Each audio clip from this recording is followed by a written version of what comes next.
Welcome back to Truth Hurts, where we expose corrupt politicians and lying corporate media. I'm Jake Duesenberg, your host. We're broadcasting live this evening from the belly of the beast, Roseville, Minnesota, right square between Minneapolis and St. Paul, the liberal zombie apocalypse. We were going to do this show with the breaking news on Saturday morning in Minnesota politics, and then, there was an assassination attempt on the leading presidential candidate. I mean, this is such a crazy world, and I don't think this is the end of the craziness of this election season. And I'm still not convinced that these are the two guys that are going to be on the ballot in November. I'm more convinced Trump will be on that ballot, but I'm not convinced Biden is. We're going to get into all this stuff, what we know about the shooter, what we know about the assassination attempt, the just pitiful media coverage. I don't even know if you guys all saw this stuff, but the way that they covered this. And then what we're going to do is we're going to pivot. We're going to talk about this Minnesota story about Taylor Rahm. Basically, looks like he was bought off by Tom Emmer to withdraw from the race, essentially withdraw from the race. He's still going to be on the ballot in Congressional District 2, the hottest targeted seat in Minnesota. This is a crazy world that we're living in, and I couldn't do it without the people here in the studio coming back for the first time in a long time, Mr. Straight-Lace himself. They call him the blonde Matt Walsh. William Beck, how you doing there, buddy? Doing well. It's been so long. I'm not actually wearing straight laces. I'm wearing sandals. Yeah, no, actually, I do want. Can you go down to his sandals there? This is so pathetic. And you know, your wife came in with you. I'm sorry for the very bright white legs there. But look at this. This is how Minnesota does that get? He's a dad. I'm a You dad. need a minivan pulling a Lund boat. That would make you just squarely a Minnesotan. Joining us for the first time on set, State Senator Bill Lieske. How you doing there, buddy? I'm doing good. It's happy to be here, and maybe we get a chance to talk about some really, really big issues on Saturday. That was a pretty big Saturday. I think it's a pretty huge Saturday. I've never seen this in my lifetime, so this is pretty interesting. That's right. And then reading your comments, eating wings from our official wing sponsor of Quinny's is none other than Liberty Longbeard. We call him Paul Tucci around here, but he's known also as Liberty Longbeard. How you doing there, buddy? Hardcore says, I'm going to blame RINO Ron for the delay. Well, he might have hacked in. If you guys were waiting, by the way, for people watching this after the fact, most people watch the show after the fact. If you were waiting for this live to start at 7 o'clock, Dawson was just pulling out his hair. He couldn't figure out what the problem was. The problem was Facebook. So I have no idea if they didn't like what we were talking about. Who knows? But Facebook was the problem, so we're not live streaming on Facebook right now. That's the problem. Yeah. Anyhow, Paul Tucci, thank you so much. And those wings, how are they tasting? It's the first time you've had the bourbon one, right? They're delicious. This is the first time I've had the bourbon sauce. We had I think the garlic parm on Thursday and again tonight. I like the Gaucho Jang sauce, and we're going to be working on some other sauces in the near future. Okay, there you go. If you want to be part of our show's run by people in the comment section when we're doing it live. Go ahead on Rumble. We'll be reading your comments live. If you want to interrupt us anytime, make sure your comments are read because we don't read every comment. Hit that Rumble rant, and we will interrupt the show. Running the dials, Mr. Deep State himself, Dawson. It's me. Hi. Yeah, I would have had a defense for the whole get your tech garbage together, but I'm too busy setting it back up. So it's clearly not your fault tonight. Okay, so this show also brought to you by Warren Wessel of Keller Williams Realty. If you're looking for a home, you want to buy or sell a home, go to my friend, I was going to say Walter Williams. Warren Wessel, 612-419-7453, or the great Walt Williams. 612-419-7453. He believes the things that you believe, and he's a damn good realtor. Also, if you're buying a home, give the good guys at John Galt Mortgage Company a chance at financing your home. These are people that are principled, libertarian, conservatives. Go to johngaltmortgage.com. Okay, so let's get right into this. Everyone knows that President Trump, former President Trump, was almost killed last night. There's going to be conspiracies abound. Got it? I'm going to try to refrain away from it. We're going to discuss some of the things that are out there. I'm just going to say right out there, I think I don't think there's a deep conspiracy here. Okay, I think what we saw was a 20-year-old who was deranged and wanted to kill the president of the United States. I could be wrong on this. There could be more to it, and he just couldn't make the shot. But I'll tell you one thing. It's really crazy to see him get into this zone where you would think Secret Service would never let someone climb up to a rooftop and make a shot at roughly 150 yards. Okay? And glad he's not good enough to make that shot. You'd have to probably be a trained sniper in that kind of situation because the guy knew he was going to get killed, right? So we know the name of this guy. We're going to get into the things we know about this guy. Some of them is going to be pretty interesting. One's going to just lead you down the path of conspiracy, but I don't think it's a conspiracy. So anyhow, let's watch what I think is the best video. I missed this. Somebody tried to kill the president? You didn't No, I mean, I thought that maybe Hillary was going to try to take Biden out, but I didn't hear that anybody had tried to kill the president yet. The this week. former president. Did I make a mistake there? You said the president of the United President of the States. United States, the former president of the United States. Okay. By the way, first assassination The future attempt. president of the United States? The future too. Yeah, I know. Well, Probably. after last night, I think yes, 100%. Right? Yeah. Because you know what happens is first of all, okay, so Let's be honest. There'll be assassination attempts against both Biden and Trump coming more, I think, probably, before election. well, the great new comic Tyler Fisher says you could assassinate him by a banana peel on the ground, Joe Biden. Well, you might put a flight of stairs in front of him. Right? That might be a good way to do it. A strong wind, right? There you go. Yeah. Let's watch this video. This is what I think is the best video, okay? Take a look at the arrow on the bottom. See the big red arrow, right? So that's when I left office. That was the lowest point, and that comes right from the government services, comes right out of Border Patrol. Take a look at that. So that arrow is the lowest amount of illegal immigration ever in recorded history into our country. And then the worst president in the history of our country took over. And look what happened to our country. Probably 20 million people.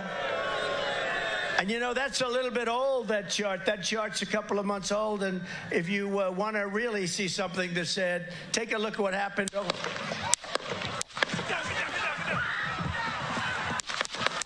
don't you blow it up there, Dawson, all the way? What you saying? Why don't you blow it up to full screen here?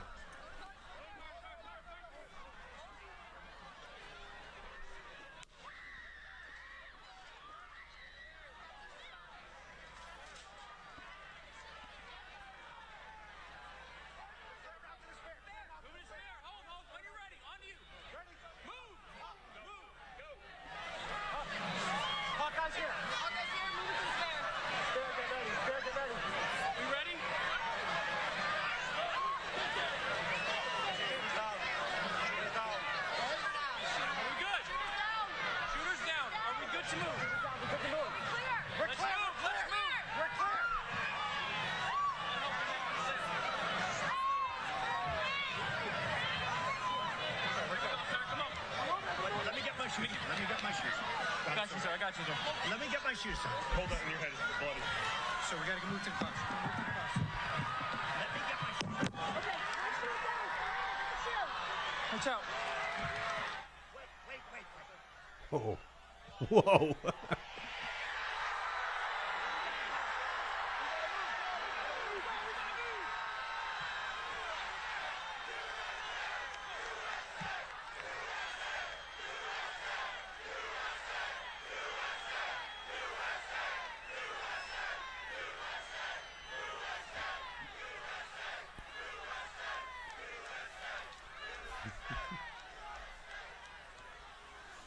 All right, thoughts, guys. Here, what are you seeing there? I hadn't heard the bit about the shoes.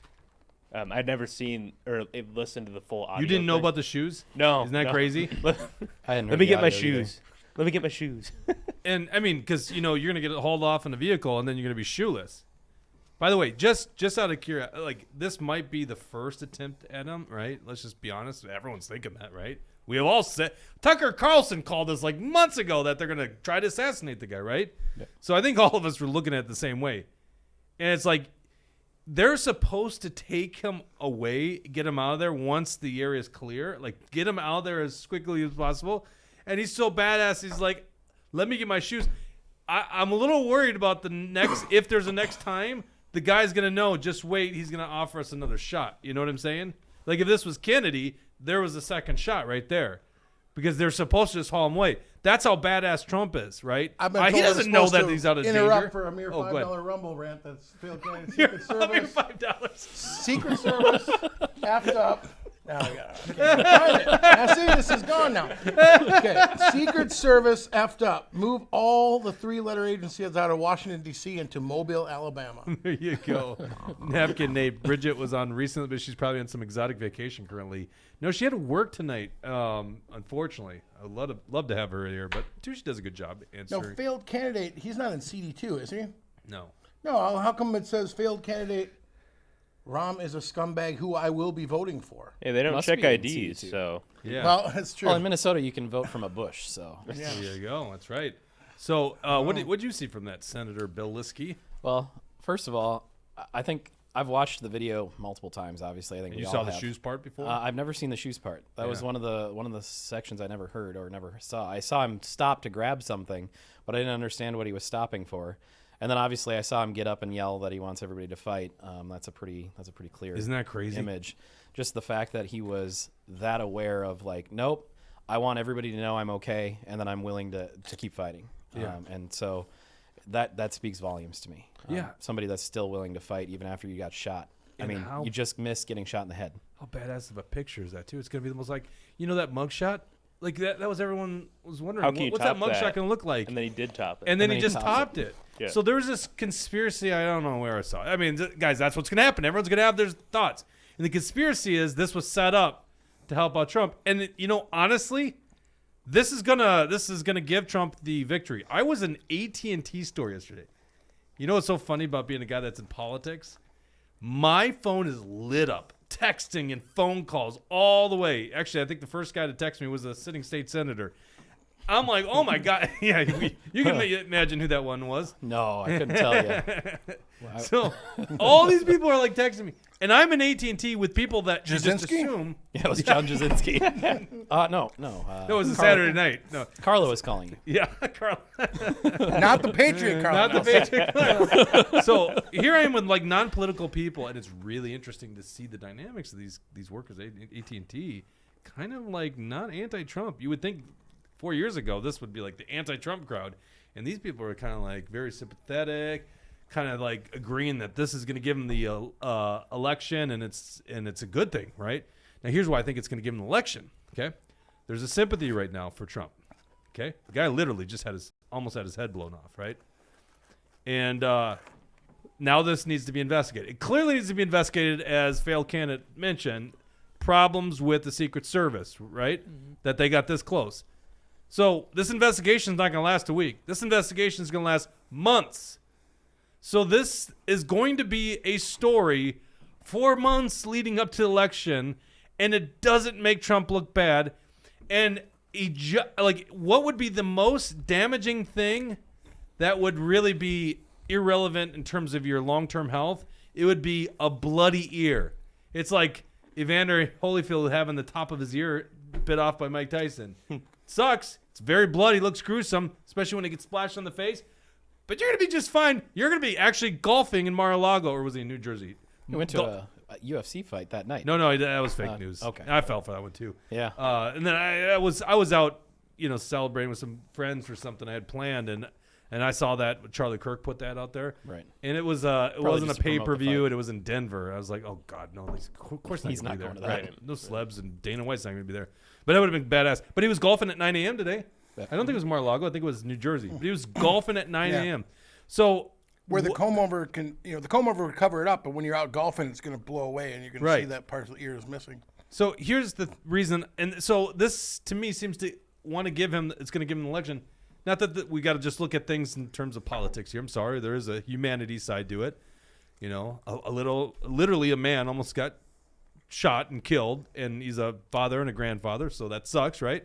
And a leader of so many people and so many great people, MAGA people. But here's why that's such a crazy, not true conspiracy.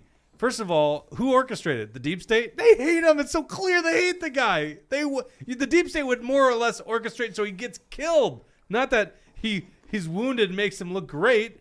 And then number two, you would have to be one of the world's best snipers to be that accurate on a moving guy. And I'm not saying he's moving that much, but he's, any kind of movement like this to make sure you just nick the ear. And that 20-year-old was not that sniper. Well, that's why it's so incredible what happened. This graphic, Dawson, would you mind pulling up that this one here? it's so incredible what happened because you guys have seen the video and this graphic has made the rounds. Trump turns his head right before the shots start going off. If he hadn't turned his head, he would have been hit. He would have probably be dead. Yeah. So it's so incredible. God clearly played a role in this and protected President Trump. That's, to me, is a conspiracy, an angelic conspiracy here, right? Because by all intents and purposes, Trump shouldn't be alive right now. Right. Like, that seems to be divine intervention. Yeah. No, I agree. Something definitely got in the way, and it wasn't anything we can explain. Well, and that's why it's so ridiculous that people on the left are saying this is staged. Because, well, one, people died. Like, you can't stage that. Well, that's the worst part. Allegedly. You can they were stage it, just but- actors. No, I'm just kidding. Sorry. No. I mean, they've clearly never shot a gun either. You know, to know, you know, what something looks like in a scope at 130 yards or 180 yards, like when you put a deer in a scope at 150 yards, you know, what does that look like? How are you going to shoot? I mean, maybe they have better scopes than I do, but how are you going to shoot somebody's ear off at 150 yards? Well, like a very good sniper at 150 yards could take that shot, right? With a bench. Yeah. Well, I mean, even in a prone position on top of a roof, although you probably, well, I mean, I don't know if you need Possibly. a spotter. By the way, But- Mary says, did any of you see where they showed Trump's jacket was hit? I think that's fake news, but I did see a whole. I think that was verified as fake news. If you look at the picture that they posted, it's actually the sleeve of one of the Secret Service that's going across the chest, and it's the button on the sleeve, from what I can tell. Yeah, and here's why I just said that's not true, because when you watch Trump, he drops, so it's very reminiscent of being nicked, right? Yep. If you took a 2.23 round or 5.56, whatever the round was, right now it's been reported it was an AR. I don't know how firm that is.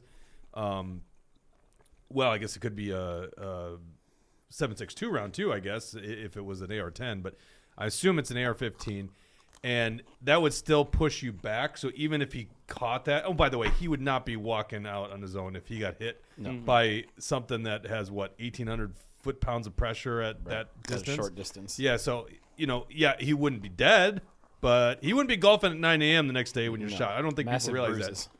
Yeah, it's like you have a thing that's stopping penetration in your skin. You just got hit by Ray Lewis on steroids. Yep. Like times 20. It's not, that just seemed illogical to me. Unless it just passed through like fabric, but, I think the most reasonable thing is it nicked the ear, and by the way, did you guys see the photo? A journalist captured the bullet whizzing through the air. You can kind of see the spread. Do we have that? Did we? We don't have it queued up. Okay, gotcha. Do we have the distance thing? I think we were talking about it earlier, Dawson. Do you know where the map distance is? We can get it on the shooter here because I know a lot of people are going to want to hear about the shooter. One other thing I want to bring up here is a cop saw the shooter before he got shot. This is PBS News. So this is A3, Dawson. Yep. Sorry, give me a second. Yeah, I got a ton of stuff here. So this says gunman pointed rifle at local officer before firing at Trump during rally. Sources tell the AP. The rally goer who was killed was identified as Corey. Sorry, I'm reading the wrong spot. A local law enforcement officer climbed to the roof and found Crooks. Oh, sorry, I didn't even talk about the guy's name. Thomas Matthew Crooks, 20 years old, is the guy that the shooter here. So a local law enforcement officer climbed to the roof and found Crooks, who pointed the rifle at the officer. The officer then retreated down the ladder, and the gunman quickly fired toward Trump, the official said. That's when U.S. Secret Service gunmen shot him, the official said. Questions abounded how the gunman could have gotten this close in the first place, which is obviously the big question everyone wants to know is he's 150 yards, he's on a rooftop. How the hell did he get that close? Now, I don't know if we need to play this here on air because I think most people probably seen this video. The BBC interviewed a guy who's like, we all saw him on the roof and we pointed at him. Okay, and we were telling local police. So this story actually is kind of interesting because it seems to corroborate the fact that, no, the police actually actioned it, went up to the rooftop, and then if you had an AR pointed at you, you're going to get down quickly. So apparently in that window of time where he points the AR at the guy leaves the roof, he is within, I think, seconds taking shots at Donald Trump. Okay, so the other, thing, and I've been hearing around from people is like, my wife could make that shot. I'm like, no. You can go to a range, and I get it. At 150 yards with an AR, good scope, gotcha, not iron sights, but a good scope, probably not red dot, but like a zoom-in scope, Yeah, a headshot, something that size, you could place accurate rounds at 150 yards. It's a great weapon, right? There's a reason that the military uses it, okay? But you didn't just crawl up on the roof. You didn't just take a shot at the president. You didn't just have someone come up on your six, a cop that probably had a gun drawn on you, da-dunk, da-dunk, da-dunk, right? Come on. That is an insanely tough shot. And if you shoot a lot, but you've never been in the heat and moment, go run 200 yards and then go up to the range and try to make accurate shots on 150 yards. Try that. It's not going to be easy, right? So that's to me like all these conspiracies about this, the guy, like, to me, it's like, it seems like a 20-year-old deranged guy who just couldn't make the shot like most people couldn't make that shot. And it's scary by chance because it sounds like he had shot probably around 5 to 8 times that they were that close, that he actually nicked the ear of Donald Trump.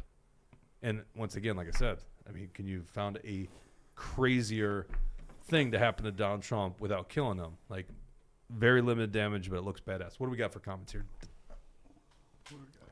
As a woman, I am embarrassed for the Secret Service does women. They Tucci look so not have- awkward, don't get me wrong.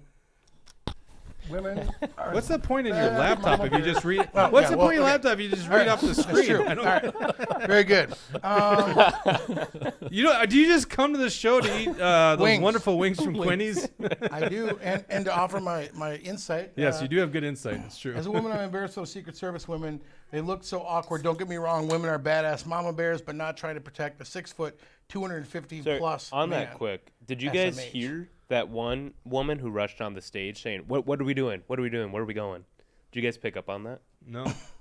Yeah. If you listen to it when they're running on the stage, it seems like Oh. at least she wasn't clued in on the plan, or maybe she wasn't entirely sure what to do. It's a chaotic situation. I'll put it at that, right? Yeah. And Now, once here's again, a relevant it's question been as since well. Reagan, so it's been 40 some years. What was Reagan 81? So 43 years since a former president's been attempted assassination. Well, that one guy threw his shoes at Bush. Yeah. Well, that was an That's true. Iraqi. Yeah, I mean that There's was like a there's Bill like a Dingsman- metaphor in doing that. Bill Dinksman asks, will RINO Ron Krisha vote for a resolution condemning Trump for inciting insurrection by telling the crowd to, quote, fight, unquote? RINO Ron voted for a similar resolution condemning the Patriots at the Capitol on J6. That's Well, that's that's a Bill good point. Bill Dingsman does make a good point. I'm going to jump to it. I'm sorry, I was going to go in order here. Oh goodness.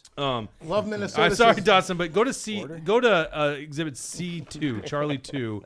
This is CNN. You can't make this shit up. And that's what we do on the show. We expose the corrupt Make shit up. politicians. Can't What's that? make this shit up, but that's what we do on the show.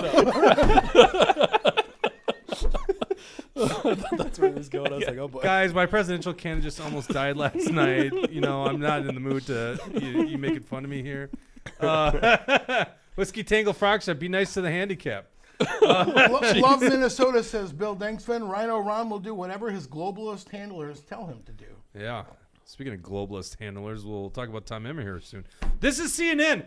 Literally after Trump is shot. So this is last night. And we'll get into a little bit more of their headlines. But I don't know if a lot of people have seen this. This is their commentary. Put your headsets on, guys, if you haven't seen this. This is literally crazy. Does Bill not have? Oh, I'm sorry, We Bill. only have 3. The tape I found odd because of all of the heated rhetoric. And that is that after he was hit, former President Trump got up and said, fight, fight, fight. I think what we're hearing from people is that's not the message that we want to be sending right now. We want to tamp it down. Oh, my God. So what I was you going to say, missed? is this the one that I watched live? Because I got a text about it, and it was probably like 2 minutes after it happened, and I hopped on CNN, their website, because it was the first one that posted something about it. And they were talking about, well, there's a shooter possibly at the Trump rally. We don't know what's going on. We're not really sure. There's nothing happening as far as we can tell. So it just was No, we'll get ridiculous. into those headlines, too, which was the initial ones, like how long it took him to actually admit that there was a shooter. assassination Yeah, Trump attempt. rushed off stage Yes. after sounds. Yes, After no, we sounds got all and the guns, headlines in right? I was montage. just like, wait, what? She said that it's this language that's becoming very more violent sounding, and the fact that Trump said fight, fight, fight, that he's not helping the situation. It should be toned down. I'm paraphrasing a little bit here. It's like, are you freaking serious? Oh, jeez. Like, you just almost lost your life. And the guy, like, and by the way, I saw a little, like, side-by-side view with, like, William Wallace and then Trump raising his hands. It, like, looks the same. Like, well, I wouldn't say he looks the same, but Careful, because the left is doing the same thing with Hitler putting his hand in the air. Yeah, after Trump I hear Hitler almost drank water assassinated? too, so like, Yeah. they're basically the same. they're basically the same person. exactly. But anyhow, like, dude, that's badass. Like, Trump just looks totally. What are you looking at me for, So- Dawson? Okay, so my point. Sorry, you're interrupted by a rumble rant. Go ahead. Oh, Tucker A mere 91. $5. The shooting took place at approximately 6:11 p.m. Quote, put on the whole armor of God that ye may be able to stand against Yes. the wiles of the devil, unquote. Ephesians 6:11. I saw that one. Yeah, That was really pretty impressive. Yeah. Yeah, it is pretty. That's interesting. That's interesting. What do you got, Dawson? So I have a list of points that I want to make throughout this episode, and none of it is really against Trump because I think that the dude was shot. I think that it was an attempt on his life. I don't think it was some conspiracy set up on either side. I think it was a whack job kid or whatever. I think though that this part that you're talking about, where he's getting up and pumping his fist up in the air, saying "fight," I think that part is deplorable of someone who's in a situation like that. Deplorable. The guy just almost had his head blown off. Yes, I think And that it's adrenaline's deplorable. running through his veins. Like, what are you He's talking being about? tackled by Yep. Secret Service agents. And he's Who been are fighting we to for What would you analyze say in that years. situation? Let's all be peaceful, guys. Yeah, who are we to analyze what the hell Yep. someone's reaction is in that moment? So when I get to finish, You know, it's a is- little after Fair enough. 7, No. 7 o'clock, and Matthew chapter 7 says, judge not, lest ye be judged. Okay, go on. It is interesting how much scripture you know just off the top of your head. Go ahead. Sorry, I did cut you off, Dawson. Fair enough. I'm Jewish. None of that works on me. Oh. I think that the main issue there is that Trump doesn't know if like it's done, right? There could be another guy. There could be a number of things. Secret Service is above him, like saying, "Get down," right? And he's pushing his way up. I think that's putting a lot of people in potentially more danger. That's the only like criticism I can give of the whole thing. It's like Yeah, you yeah. need to be so careful because what if there is another guy? What if one of the Secret Service people gets shot while you're like pushing your way up? What if you get shot pushing your way up? On this point, I'd like to note that the Secret Service has trouble getting Biden down. Meanwhile, Trump down. Oh, you Meanwhile, did it they have now. trouble picking Biden up when he falls. Vice President Trump. Yeah, there you go. I had my own Vice President Trump. Sorry, moment. I interrupted you. What were you saying? Oh, I think it's funny that the Secret Service has trouble keeping Trump down. Meanwhile, when Biden falls, they have trouble picking him back up. Oh yeah, no. They You can't know, get him you to- actually make a good point, Dawson. Although Whiskey Tango Foxtrot disagrees, is bullshit. Shut Yeah. the f up. I could not care less. So here's why you make a good point. Okay, it is maybe careless. Once again, it's hard to analyze and judge someone that just almost had their head blown off. Okay, got it. But you're right. It does put a little people in jeopardy. And if there's another attempt, I think they just got to tell from Trump he's going to stand back up. He's not going to walk away. But it doesn't mean it's not badass. I mean, the dude stood there and he put himself out there. I think it's definitely. like it's irresponsible to go into the back country and grizzly country without like pepper spray, a sidearm, and you don't hang your food bag, right? Yeah. But it's pretty badass if you go in there and you don't do that stuff and you are walking amongst these dangerous creatures. So it is still badass, and the fact that he comes up and then he's got this like chant, you just can't not see that. I mean, let's be honest. The one thing in America, this is what I've put together in all my years of politics, is Americans vote for a leader that they believe is going to be strong, which is going to be the biggest weakness of Biden. Clearly, right? No one's going to buy that. In fact, they had to hide him in 2020 because he wouldn't have given that impression. Before that, Biden did come across as a strong guy, right? So Trump looks so stoic and so powerful in that moment. I just think it plays well. That's exactly. even if it's that's- careless. That's exactly why he was willing to be careless in that moment. I think. 'Cause Well, and how that's do you bring what I up- was talking to about. that Mark T point, says, "Why it's- do you even let Dawson talk?" It's very politically savvy. So if it was done as a political, in other words, hey, I'm going to say fight, and then it's politically savvy, and then people will vote for me. That's a possibility, right? But also,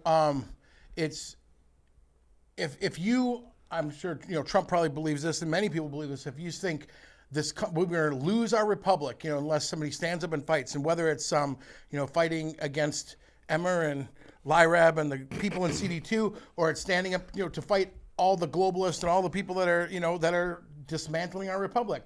If you believe, as I do, that the republic is in danger of being lost, we're about to lose this great country and our freedoms and our civil liberties, then yeah, it is risky, right? You risk Trump could have risked getting himself shot and having other people shot too. But sometimes, like, somebody believes so strongly in what they're doing. I mean, when you go off to war, right? The people that stormed the beaches of Normandy, right?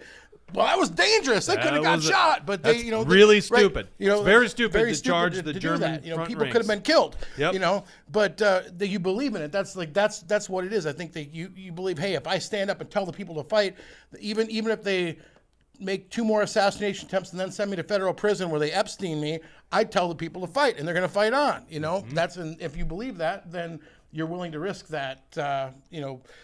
Risk those types of things in order to be a leader, to bring the people with you. Let's do that rumble rant here. We got another rumble rant. Wow. Love Minnesota, $20. Evil people mix themselves in with the good, or to be truer to the parable, Satan sows tares in with the wheat. From Benedict Arnold to Nancy Pelosi and Ron Krisha in central Minnesota, unquote, Royce White. Did he actually say that? That was an epic quote. That's not even the whole quote. That's the second half of the quote, but that was an epic quote Oh, from that's Royce hilarious. White. I love Mark that. T says I love Dawson Royce White. confuses carelessness with strength. I actually agree with Dawson that it is careless. I think that although it's hard to judge a guy in the moment like that. I don't think that carelessness and strength are mutually. I don't think they're mutually exclusive. I agree with you. You that's can what be I'm saying. careless and powerful, just like Tucci was talking about. Like storming the beach in Normandy is definitely a little bit carelessness, but it's also very strong. And I think that's kind of what I was talking about at the beginning or earlier part of the show is Trump, not only did he take a shot, had the bravery and the strength to stand up and basically tell the world, look, I'm still standing. Yeah. And yeah, it's careless in the fact that it opens him up to another shot. But it also shows the strength that, nope, he's not here. He doesn't care about getting shot. He's going to tell everybody, I'm still here to fight. Yeah, in fact, he's not changing his schedule this week Not at at the all. RNC. Right. By the way, you know what's so crazy? The last 3 weeks has it been? News cycle has been so bad for Biden that Trump has literally just shut his yapper, which is the smartest thing for him to do, right? Trump, he would have to bump anyhow because of the RNC convention, but he can shut his yapper now for another couple weeks and just let the news cycle keep playing out. It's like it just keeps benefiting him. What a crazy world we're living in. All right, so let's get into who the shooter is. Let's pull this up. This is the New York Post. I think they were one of the first to do it. By the way, I totally forgot. So Biden is doing an address from the Oval Office, but I really doubt there's anything that's huge. And we're going to get into his earlier press conference where he's calling for unity, right? Because he wants to unify with those MAGA extremists who are the largest threat to democracy. Okay. All right. So this is Thomas Matthew Crooks, and he's this is. I mean, it's so sad to see this. I mean, this is I don't know. Is this a senior photo? I mean, Yeah, he was graduating here. Yep. yeah. Scroll down there. I meant this photo here. So he's 20 years old. Here he is. Just keep scrolling down. This is him on top of the rooftop, bloody as can be. I think it was a headshot. Yep. About how it's been reported. It was. I was looking up images for this thumbnail, and it was freaking gnarly. There were. Yeah, there's some gruesome pictures. There's a video. There's a video. We can go to this. This is on TMZ. This is B2 Dawson, and this is showing. This is showing him making the shots up on the rooftop, and then it shows. It doesn't really show him being killed, but it does show the after effect. This is graphic, Didn't get by to the go way. on Facebook. Go ahead and tonight. We would go be full banned screen there on forever. this. Go full screen on this, Dawson. So there he is. Oh, and yeah, you gotta listen to this volume, the audio too.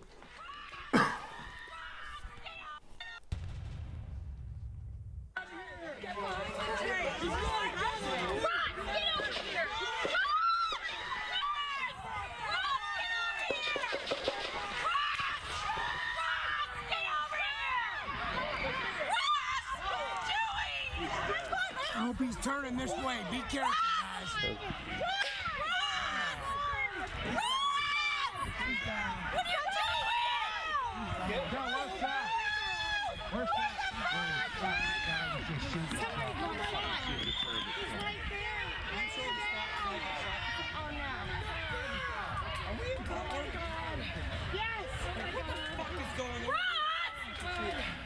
Where's Seth? Oh my God. Where's Seth? Seth is fucking gone. Fucking sick world. Dude, that's exactly why we need fucking Trump here. I'm sure he's dead. Oh, the fucking Secret Service. That's crazy. Holy shit. Yeah, look, they're undercover. Where's Seth gone? That's him laying.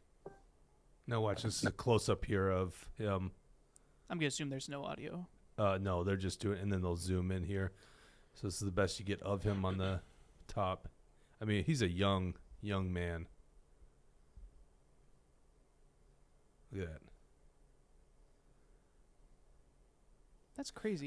Can we pause that real quick? Can you stop it? I Yeah, kind of want to look. Give me a half second. Oh God, what's that? We don't care about the British Royals. Yeah, TMZ. They're the ones that did this. No kidding. Fought a revolution, so we don't have to care about the British Royals. Yeah, I mean, it looks like It looks like a telescopic buttstock, and I just really I can't see with this pixelation the front of that rifle. It doesn't even look like there's a scope on it, right? Because you can clearly see the buttstock, and it looks like an AR. I think there's a better image out there. Somebody had a pretty decent image of what the rifle was looking like. I can go back and try and find it for you guys. Gotcha. Okay, then there's another news story here. And, honestly, did this guy know that he was going to get killed? Because it's so obvious you're going to get killed from doing this. You're on a rooftop. This is B3 Dawson, and this is from Daily Wire. Daily Wire's like literally they're putting stuff out every 5 minutes. William and Tushy, we're in the same thread, and we're getting stuff like left and right. Oh, wait, no, that's a different thread. That's I'm getting that from Tucker. Tucker keeps sending me Daily Wire.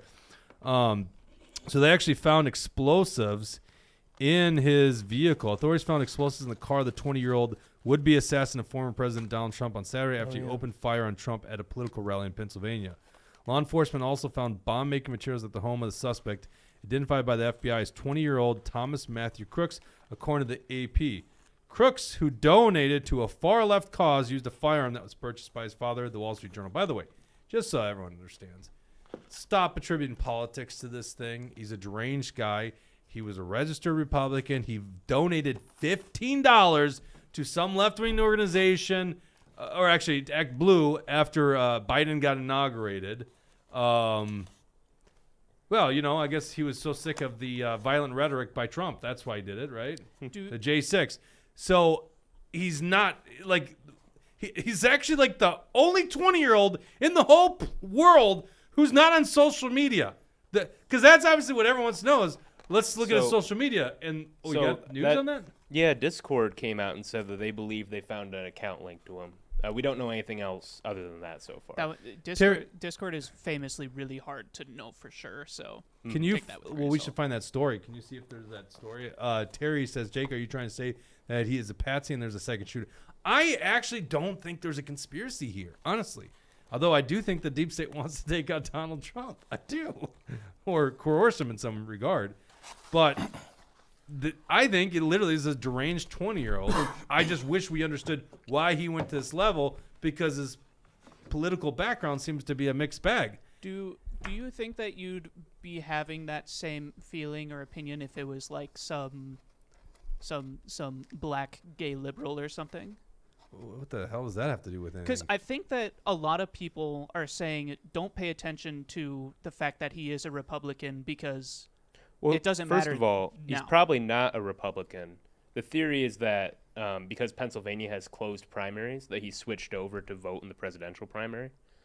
But regardless, to Jake's point, it doesn't matter because we don't know his true political affiliation. There's evidence on both sides suggesting like things. being registered for the Republican Party. No, Yeah, meaning like he won a vote against Trump. Like He registered as a Republican in the presidential primary in Pennsylvania to vote for some other candidate against because Trump. there was Yeah. no legitimate Democratic primary, right? Nobody was running against Biden as a that was going to get more than 3%. Just like in 2020, there was a bunch of Republicans, including Mark Pashowski, There right? you go. Allegedly, Great point. that and I've, as somebody who's knocked doors in many states, like in Idaho as an example, where Jesse and I have both talked about this, MAGA Jesse, where like the Republican is going to win governor by 68%. Like most of the Democrats, or over half the Democrats, will register as Republicans, and then they can vote in the primary for somebody, because whoever wins the Republican primary is going to be the governor.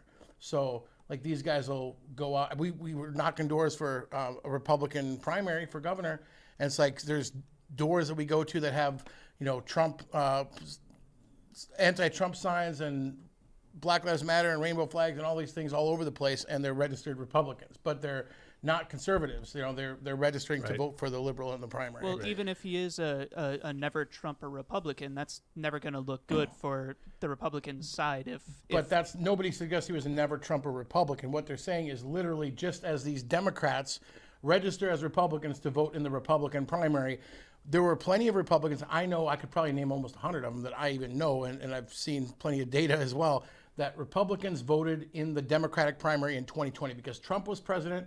Trump was going to be the nominee again. So in 2020, Republicans voted in the Democratic primary, whether it was for Tulsi Gabbard, or when it was Biden versus Bernie Sanders or whatever. Republicans said, well, Trump's already the nominee. He's going to be the nominee. We're going to go vote in the Democratic primary.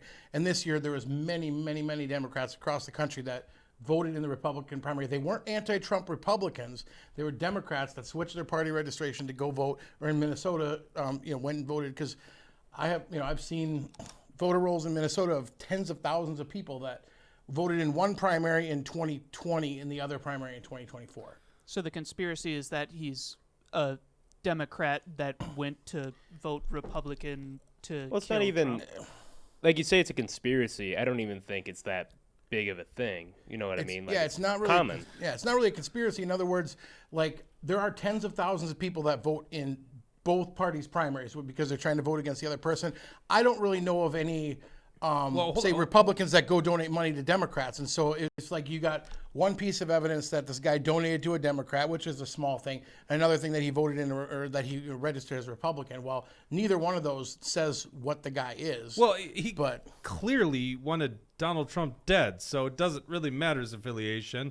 Whether he's a Tom Emmer RINO Republican, Nikki Haley type, or he's a left-winger, doesn't matter. I think that he hated Donald Trump and he wanted him dead. I think that it does matter because either side is going to take whichever one they can have, right? Dems are all going, oh, see, he's a far-right Republican, or he's a right Republican, so... But no, that he's not doesn't one work of with ours. what they say, though. They say in the far-right extremists are Donald Trump people. The guy wanted Donald Trump dead. Well, so that wouldn't make sense there. They don't like making sense a lot of the time. But They're such liars. They said the guy that attacked Paul Pelosi was a MAGA Republican, and the guy lived in a liberal hippie commune in San Francisco.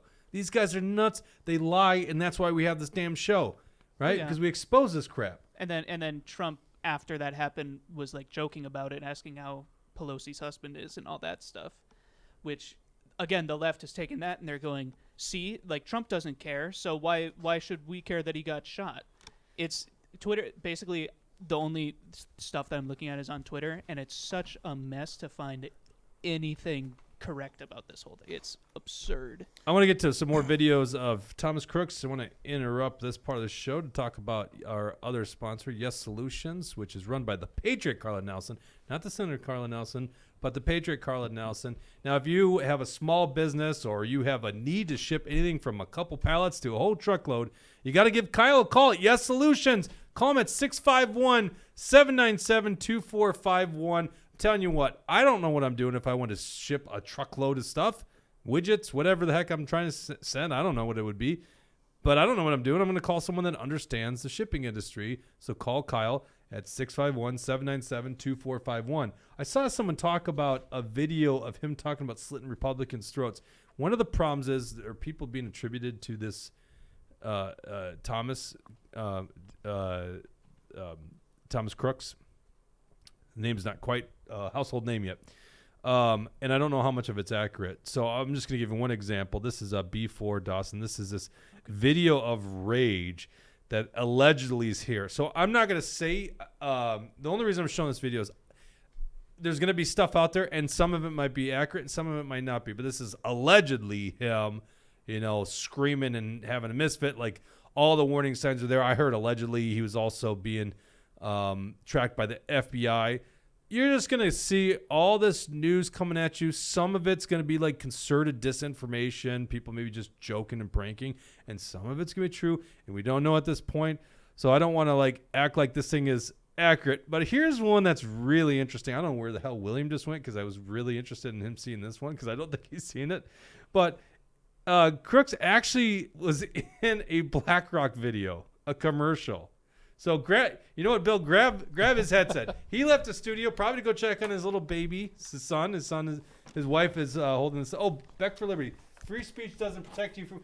Wait, why is William leaving the set and then texting or writing in the comment section? I don't know, but William, if criticism is why do you let Dawson talk? That's pretty garbage criticism. I'm not gonna lie. Oh, here he is. You lost your headset for leaving the stage there. All right. So Dawson, pull this up. This is the B5. This is a video of his high school, and this is for BlackRock, the fund managers. Oh, I'm sorry, I was looking at the wrong one. My name is Brian DeLallo. I teach AP and honors economics in Pittsburgh, There Pennsylvania. he is right there. I'll show Financial it again. well-being to me is knowing that I can be free to do the things that I love to do. I hope when I retire someday, they say that guy made this place a special place to come to school and Right there. gave as much as he could to help the community.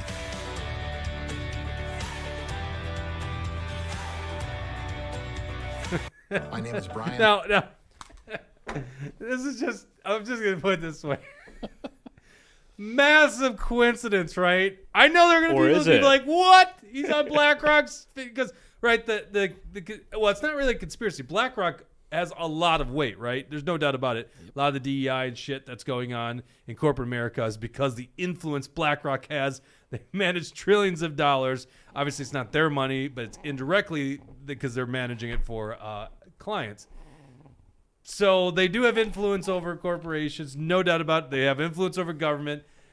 It's just a crazy thing. Like, it's the same thing if somehow he ended up in the World Economic Forum's commercial, if they even have commercials. It's a crazy conspiracy. If he was really a hitman for BlackRock or WF or whatever, they wouldn't put him in a damn commercial. But isn't that crazy of this world? And I'm sure that's out there now, and that's going to be used by Q and all those people.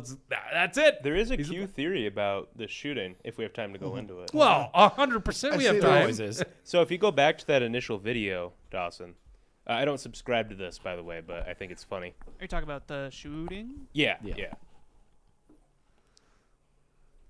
Oh, sorry, that's not even. Look at that badass. Look at that ear. Sorry, I really want to see As long what as the they're ear looks waiting like. for the video here, there was Napkinate said something. I think you mentioned this, Jake, but I don't know what it is. But to see his quote slit Republican throats unquote video and tell me he's a Republican. Yeah, exactly. That's what I was referencing, and I haven't seen this, so it'd be interesting to. I haven't seen it either, Right. but yeah. So if you make it full screen. Okay, go scroll a little bit. What are we looking for? Some sort of zoom out. Like the full zoom out right after he drops. Maybe it's not in this one. Oh, okay, right there. Go back a little bit. Have you seen this thing about this guy? They go That guy right there. Yeah. So pause right there. So there's a Q theory that is. You've seen this. No, I'm already Oh, interested. okay. this is gonna be great. There's a Q theory that this is JFK Jr. Wow. Huh? I thought it was. Wait, not- hold on a second. What? JFK What? Jr. Yeah, that he's alive, and he's at this Trump rally.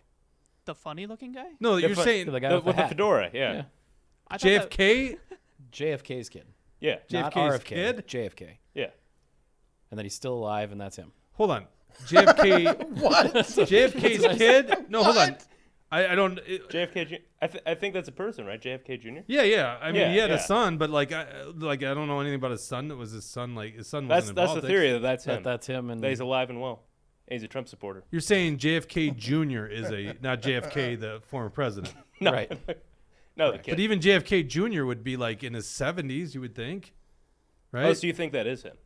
Oh, would he be though? Because he was one of the youngest presidents in '67, right? So, Well, RFK is a son of Robert Kennedy, who was younger than John F. Kennedy or Jack, and so RFK is 70. right. I John guess F. you're right. Kennedy Jr., American attorney. Oh yeah, that's right. He was killed in a plane crash. But Right, I guess that's I what I'm don't saying. know enough to know if John F. Kennedy. You know, Napkin Nader makes a great point. He's far too short. It's definitely John Denver, though. I think that's. I mean, look at it. Well, what, like, why does this matter? Like, This was I just Q's don't know enough thought. Junior to know. It Like, sounds was like he? you're not trusting the plan, Jake. I'm not trusting Are the plan. Patriots really in control? Oh man. Okay, I don't know enough about Junior to know. I thought you were saying like the former president. That's just hilarious.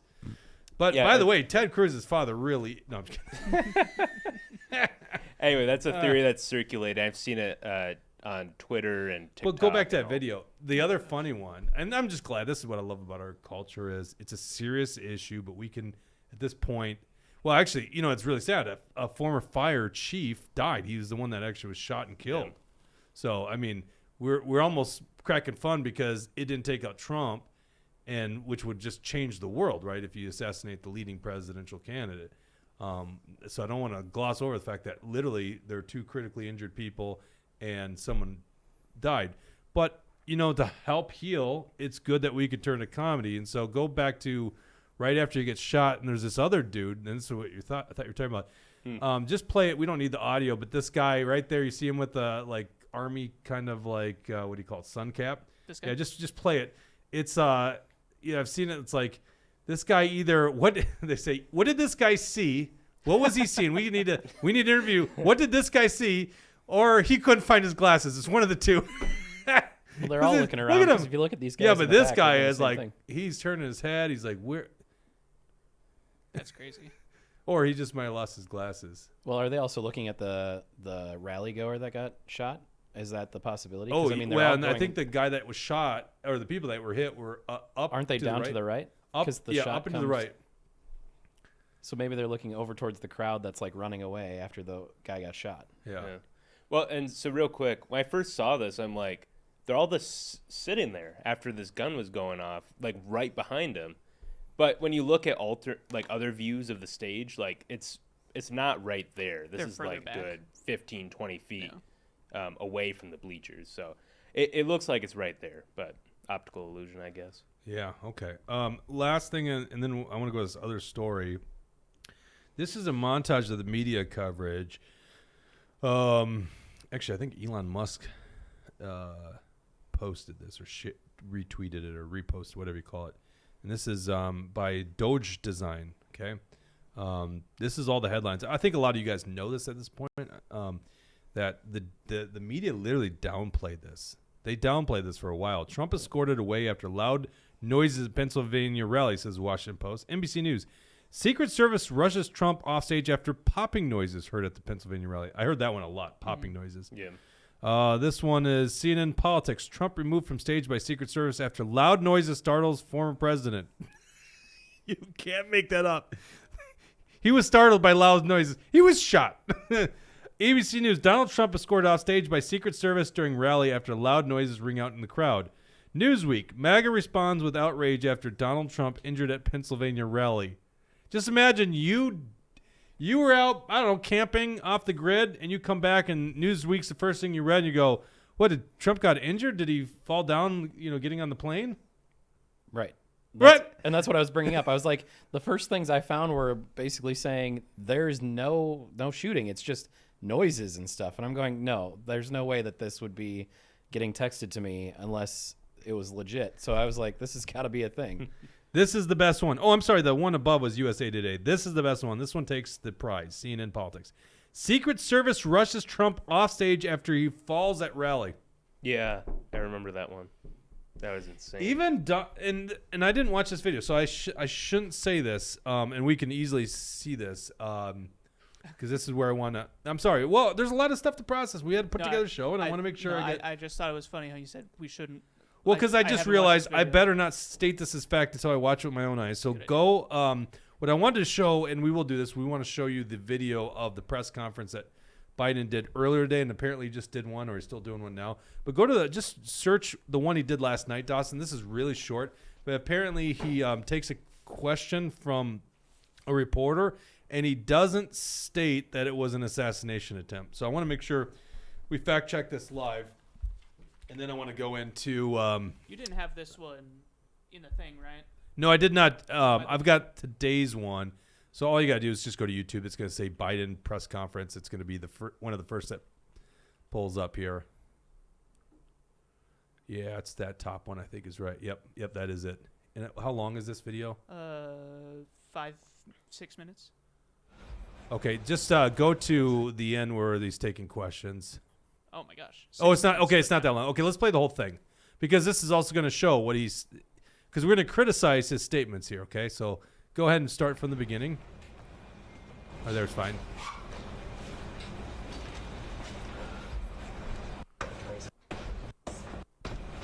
Oh, by the way, it took him, 3 hours to make a statement? Wasn't the whole thing at J6 that Trump didn't say anything for like hours? It took him 3 hours, I think, to make a statement. Thanks for coming, folks. I've been thoroughly briefed by all the agencies in the federal government as to the situation, based on what we know now. I have tried to get a hold of Donald. He's with his doctors. Apparently he's doing well. I plan on talking to them shortly, I hope, when I get back to the telephone. Look, there's no place in America for this kind of violence. It's sick. It's sick. It's one of the reasons why we have to unite this country. We cannot allow for this to be happening. We cannot be like this. We cannot condone this. And I want to thank the Secret Service and all the agencies, including the state agencies, that have been engaged in making sure that people and we have more detail to come relative to other people maybe injured in the audience. I don't have all that detail. We'll make that available to you. I may be able to come back a little later tonight, but we'll put out a statement if I'm not able to if it's not convenient for you all. But the bottom line is the Trump rally was a rally that he should have been able to be conducted peacefully without any problem. But the idea that there's political violence or violence in America like this is just unheard of. It's just not appropriate. Everybody must condemn it. Everybody. I'll keep you informed, and if I'm able to speak to Donald, I'll let you know that as well. But so far, it appears he's doing well, number one. Number two, that they're thoroughly investigating what happened to anyone else in the audience. We have some reports, but not final reports. And every agency in the federal government, I'm going back to my phone to speak with the federal agencies that are being put together again to give me an updated briefing if anything happened. They learned any more in the last couple hours. So thank you very much, and I hope I get to speak to them tonight, and I'll get back to you if I do. Keep it going. Do you think? No, keep it going. I want that question. This was an assassination attempt? I don't know enough to. I have an opinion, but I don't have any facts. So I want to make sure we have all the facts before I make any more comments. Thank you. Are you worried, President? Okay, Dawson, steelman that one for me, please. Honestly. So I think that it's absurd that one of the things he said was, I applaud the Secret Service, because if I had any thoughts about it, that makes me sick. The Secret Service didn't do their job. That's like... Effectively, yeah. Well, yeah, that's why he applauded them. It was like when he said we had the best voter fraud operation in the history of America. They speak the truth, and that way it's like, hey, we're telling them if they don't see it, they don't believe it. It's not my responsibility. That's what they do. Failcan says props to Tucker Carlson's son for predicting this 6 months ago, and he was on top of this thing. So I think Go ahead, steelman this. Can you steelman it or not? It's like I applaud the Secret Service for almost allowing this to go off without a hitch, But the next time we'll get them, we'll put them in federal prison. No, I'm sorry. I'm putting you on the spot because I'm not sure you actually would take this argument. No, I'm fine with it. I think that the big problem that you have with it is that Biden. What is the big problem you had with it? That Biden. He can't call it an assassination attempt. Right. Yeah, he's arguing it's not. He's like, I need more information. I knew within 30 minutes. Sure, he got his ear shot off, but we don't know that they were trying to kill him. His Secret Service knew they took up the shooter. They knew they had a shooter. You saw them on top. That didn't get back to the president to say... In 3 hours?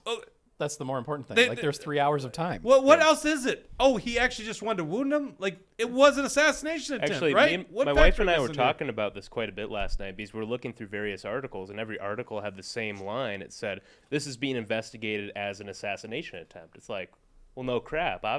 Obviously. What else is it? I don't get it. So Bill, you said that he was arguing that it wasn't, or that he said that it wasn't. That's not what he said. He said, He just said he didn't know, is what I'm getting at. And so what I'm thinking is that whoever is putting words in his mouth, whoever it is, just is doing their very best to keep it as, like, hands off, as, like, maybe it is, maybe it isn't. I don't know. Don't say. I don't think that. Oh, I know, which is probably what happened. Is why I think it's disgusting. But at 3 hours, you should Ray already know. At this point, it was an assassination. Right. 3 hours later, we you should knew know. within 30 minutes. So you're disgusted that people are putting words in Biden's mouth? Yes, and the fact that he can't just admit it's an assassination attempt, and you see the media's reactions, like, what is this? Yeah, now, like, I want to if pull you this call it up. an assassination attempt, it'll help him. I also find it concerning that I also find it concerning that he can't answer that himself. Right. Like, okay, so we're supposed to believe that he can run a country, and he's over here telling us, well, I can't make that decision. What do you mean you can't make that decision? Like, there's a lot more serious decisions than this. You can watch a video footage and know within 10 minutes of what happened. No. You know what's even more disgusting, That's Senator dangerous. Bill Lieske? He had enough information to say that Kyle Rittenhouse was a white supremacist. Right. Which was not at all true. Not at all true. Right. Not at all true, but he had enough information to make that call, but he doesn't have enough information. By the way, Secret Service answers to him. They knew they took out a shooter who tried shooting Donald Trump in the head. That's an assassination attempt. What are we playing, word games here? Well, it depends on what the definition of is. Come on, it's an assassination attempt. Okay, Dawson, pull up. I just put this. Whiskey Tango Foxtrot says it's very easy to tell it was gunshots, and the first impression was small caliber or suppressed. I suppose liberals don't know what a gunshot sounds like except for the ones from the inner city, which is most of them, actually, right? They're from the inner city. Well, now the suburbs, too. But in the audio, you hear it from the stage is pop, pop, because you're not hearing the register of the firearm nearby, right? So it does sound way different. That was so dumb by them. Tucker 91 says Joe Biden walks like Mr. Burns from The Simpsons. Yeah, I saw that he comparison totally with does. the hands. CMC he walks away excellent. CMC Canless, I think that's a new person. I don't think we've had them on our comment section. Something stinks to high heaven, and you're damn right. And thank you for joining the show. President Biden, Trump was shot in the head. Excellent. Yeah. So I put this up. Charlie he's got 3. his ear. Charlie 3, a new exhibit. This is former January 6th panel chair. You guys probably forgot the story. Channel pair seeks to strip Secret Service protection from felons.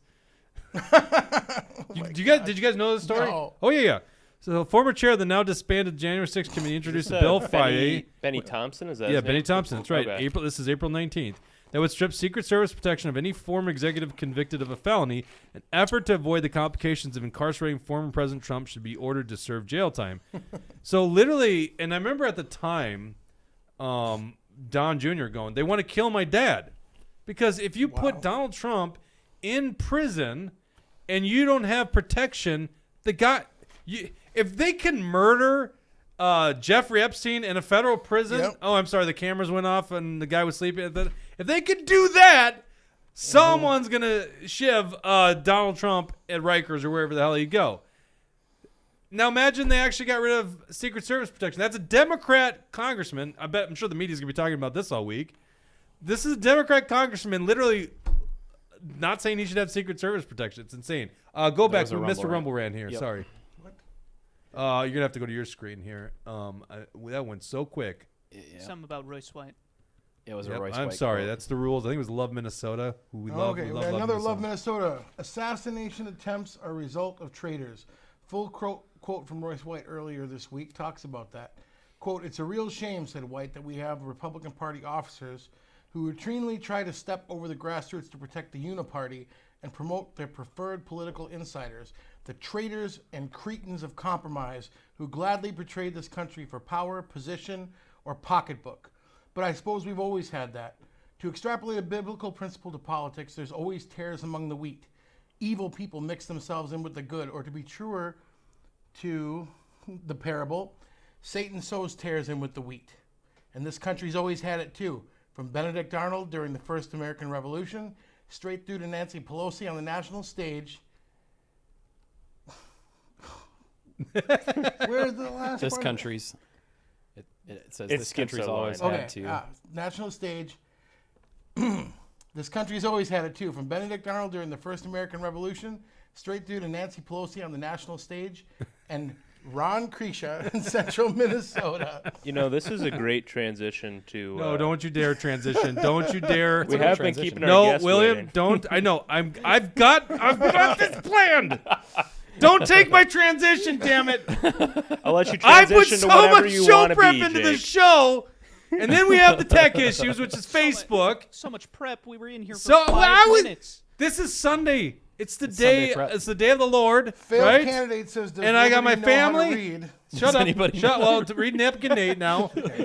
I should have known better, but I was disappointed by Mary Frances. She should be. She sells seashells. She should me. She's straight. What is he saying? Straight establishment. She told me she's straight establishment. I guess That's is that what that's he's saying? supposed to say. Showed me she's straight established. Oh, there you go. this Showed one me. say? Should. Is Napkin Does Nader nobody actually? know how to read? Public education, public school education abolished the Department of Education. Hey, Bill, grab a wing and take Okay. over for Tushy. This interruption is brought to you by Alpine Cabinetry in St. Cloud. We thank them for their sponsorship of our education moment. Yeah, William, don't cut it up. Dang it! Don't take my transition from me. I know you like transitioning, William. Oh, you know this I place was trying to so make much that better joke. without You were you. yelling over me. I know Dave Napkin Hughes. Nate Dave Hughes is confirms. on the line. I Shows get it. me Dave sorry. Hughes. Dave Hughes has been waiting. Hey, can we bring Dave Hughes in for a second? If you want to, yeah. Dave, how you doing, Dave? I really appreciate it. There's so much. I'm sorry, we did not see an assassination attempt. I'm sorry, we don't have all the facts yet. Something happened yesterday to Donald Trump. Trump We fell. didn't see that coming. Might have so, been a car backfiring. So, I don't know. Dave, are you there? Fireworks. I'm here. Can you guys hear me? Good. Dave, am I keeping you from something like dinner? No. Okay. No. I'm going to bring you on the show on this next segment. I have the transition plan. Shut up, William! Stop taking my transition. I'm just trying to respect everybody's time. Okay. You All guys right. are funny. Thanks, Dave. All right, so I figured Dave's got like a front seat to the best entertainment in Minnesota. Thank you to everyone that's watching. By the way, if you want to join us in our post show and be a sponsor of the show, we're doing great things here. We're uncovering things. We're trying to bring in like more Minnesota angle to things, a Wisconsin angle, like keep it home. On the Rumble channel, click join and be a monthly subscriber to our show. And then you get to be part of like the rumor mill and the stuff that we do in the post show. Do you have something good, something juicy for them today in the post show? You can think about it. We had a lot of people sign up on Thursday's show for the post show, and I think it was because and Tushy had a good one, by the way. So if you want to like, actually, we got a state senator here. All right. What do we got? That's interesting. What do we got for the post show? There's So if you got to be want- some juicy Click gossip. join. Go to the Rumble channel. Click join. All right. So now I don't even remember my transition. Just kidding. Real quick. D2 there, Dawson. This is a montage of. This is by Don Jr. This is Don Jr. Now, did I close it? I think I closed it. I got to open it back up. This is Don Jr. A montage of statements by Biden. Just so you guys understand. Listen, there's statements by both sides. Okay, let's just be honest, right? And you say stuff like fight, fight, fight, and we understand it, but you could understand that people take it to a violent means. But it's not like it's just Trump. It's not just the right. This is literally this is literally Joe Biden. Donald Trump is a genuine threat to this nation. He's a threat to our freedom. He's a threat to our democracy. He's literally a threat to everything America stands for. Geez, if I read that, I'd say, yeah, we should take this guy out, right? Joe Biden also says Justice Sotomayor warned us in her dissent that based on the majority decision, Trump could take out his opponents, take bribes, and lead a coup while president and be immune to being held accountable. He really could become the dictator that he promised to be day one. You know, it's that old question, if you could take out baby Hitler, would you do it? So, they basically say Trump is Hitler, right? So don't lecture us about violent rhetoric, you freaking lefties, okay? All right, so let's go to this. This is Biden early in the day. This is D1 Dawson. This is him calling for unity. This is his other press conference. We'll just play a minute. Oh, do I not have the right one? I don't think it's. Is it E1 maybe? No, it's not D1. Okay, you know what? We don't need to play it. You guys heard the other one, right? The press conference. He's calling for unity. Yep. This is the guy that literally has got the infamous speech. Where was that speech in?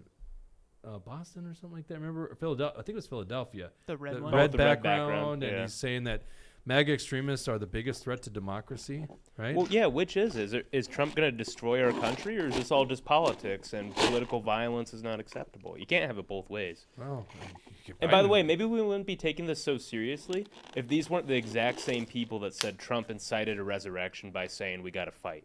Right. And we got to make our voices heard. That segues nicely into. I'm surprised you guys haven't brought up the quote from July 8th that Biden made about putting a bullseye on Trump.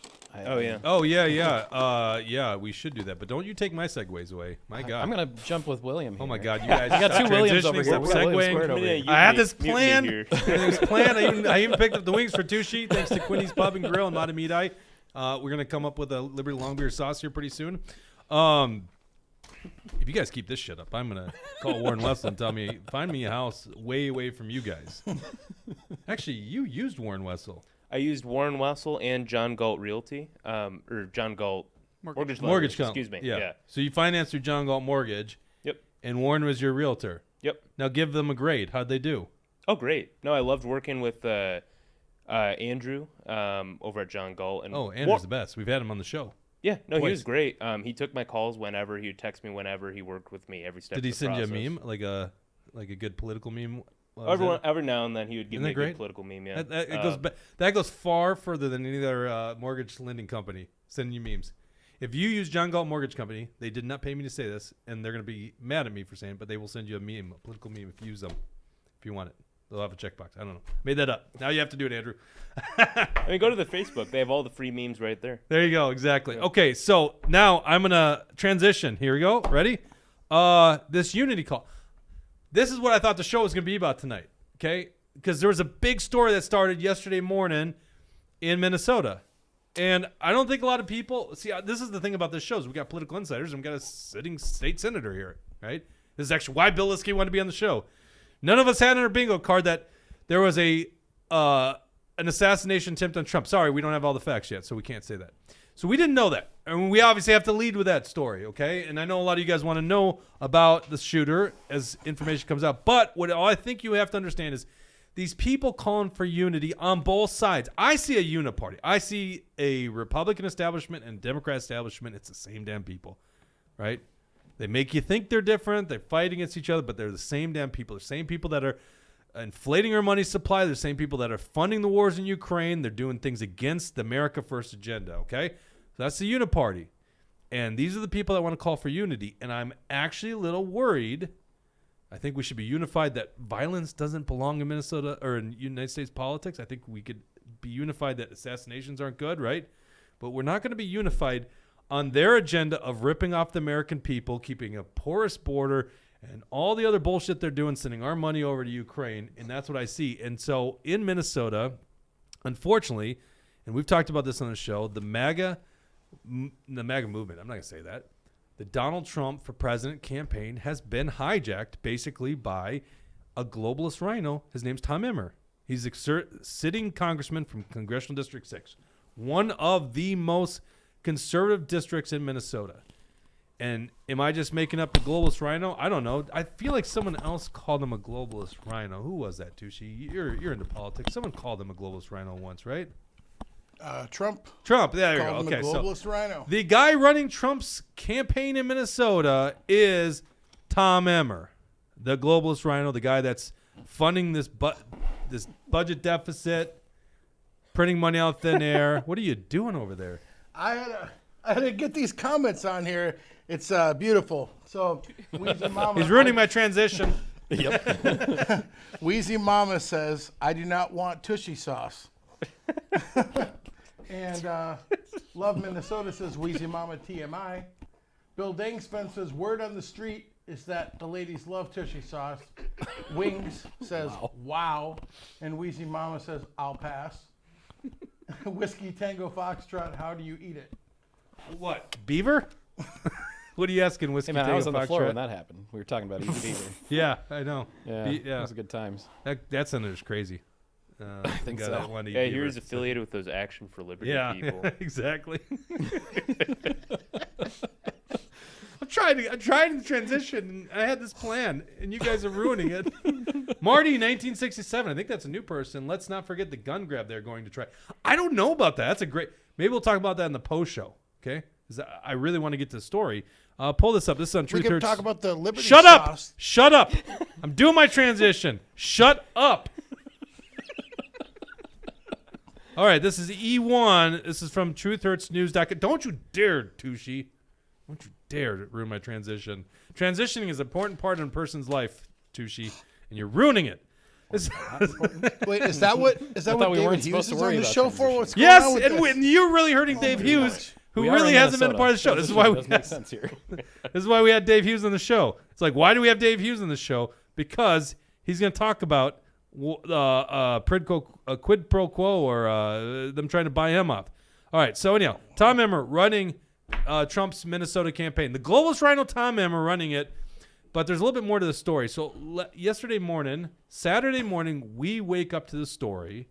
You probably heard before most of us. I knew Friday night. Okay, yes. I know select few heard Friday night that Taylor Rum, the endorsed Republican candidate CD2, is dropping or is suspending his campaign. He's essentially dropping out of the race, although he's going to be on the ballot anyhow.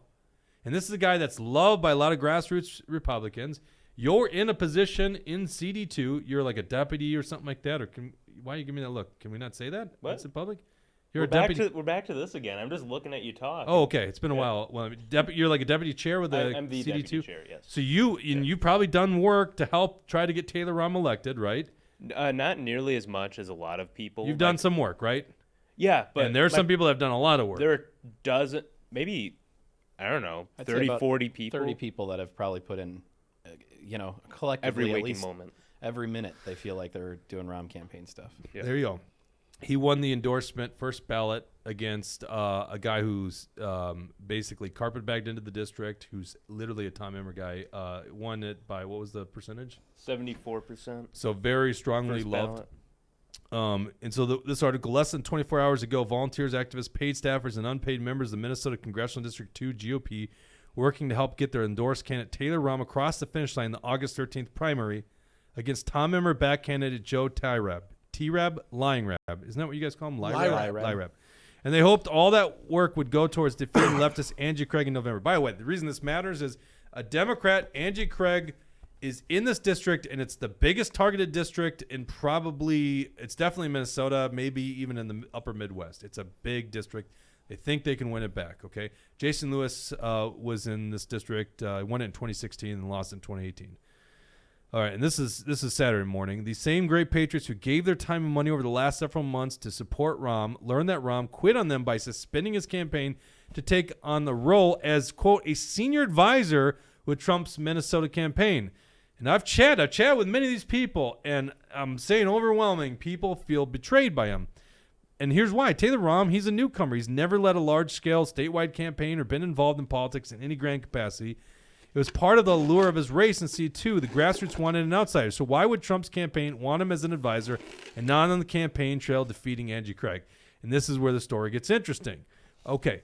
Emmer, as we know in this room, and maybe you guys at home, he has been growing his power and influence in the MNGOP to the point where I would just say he's running the MNGOP de facto, right? David Hand is a little beta male.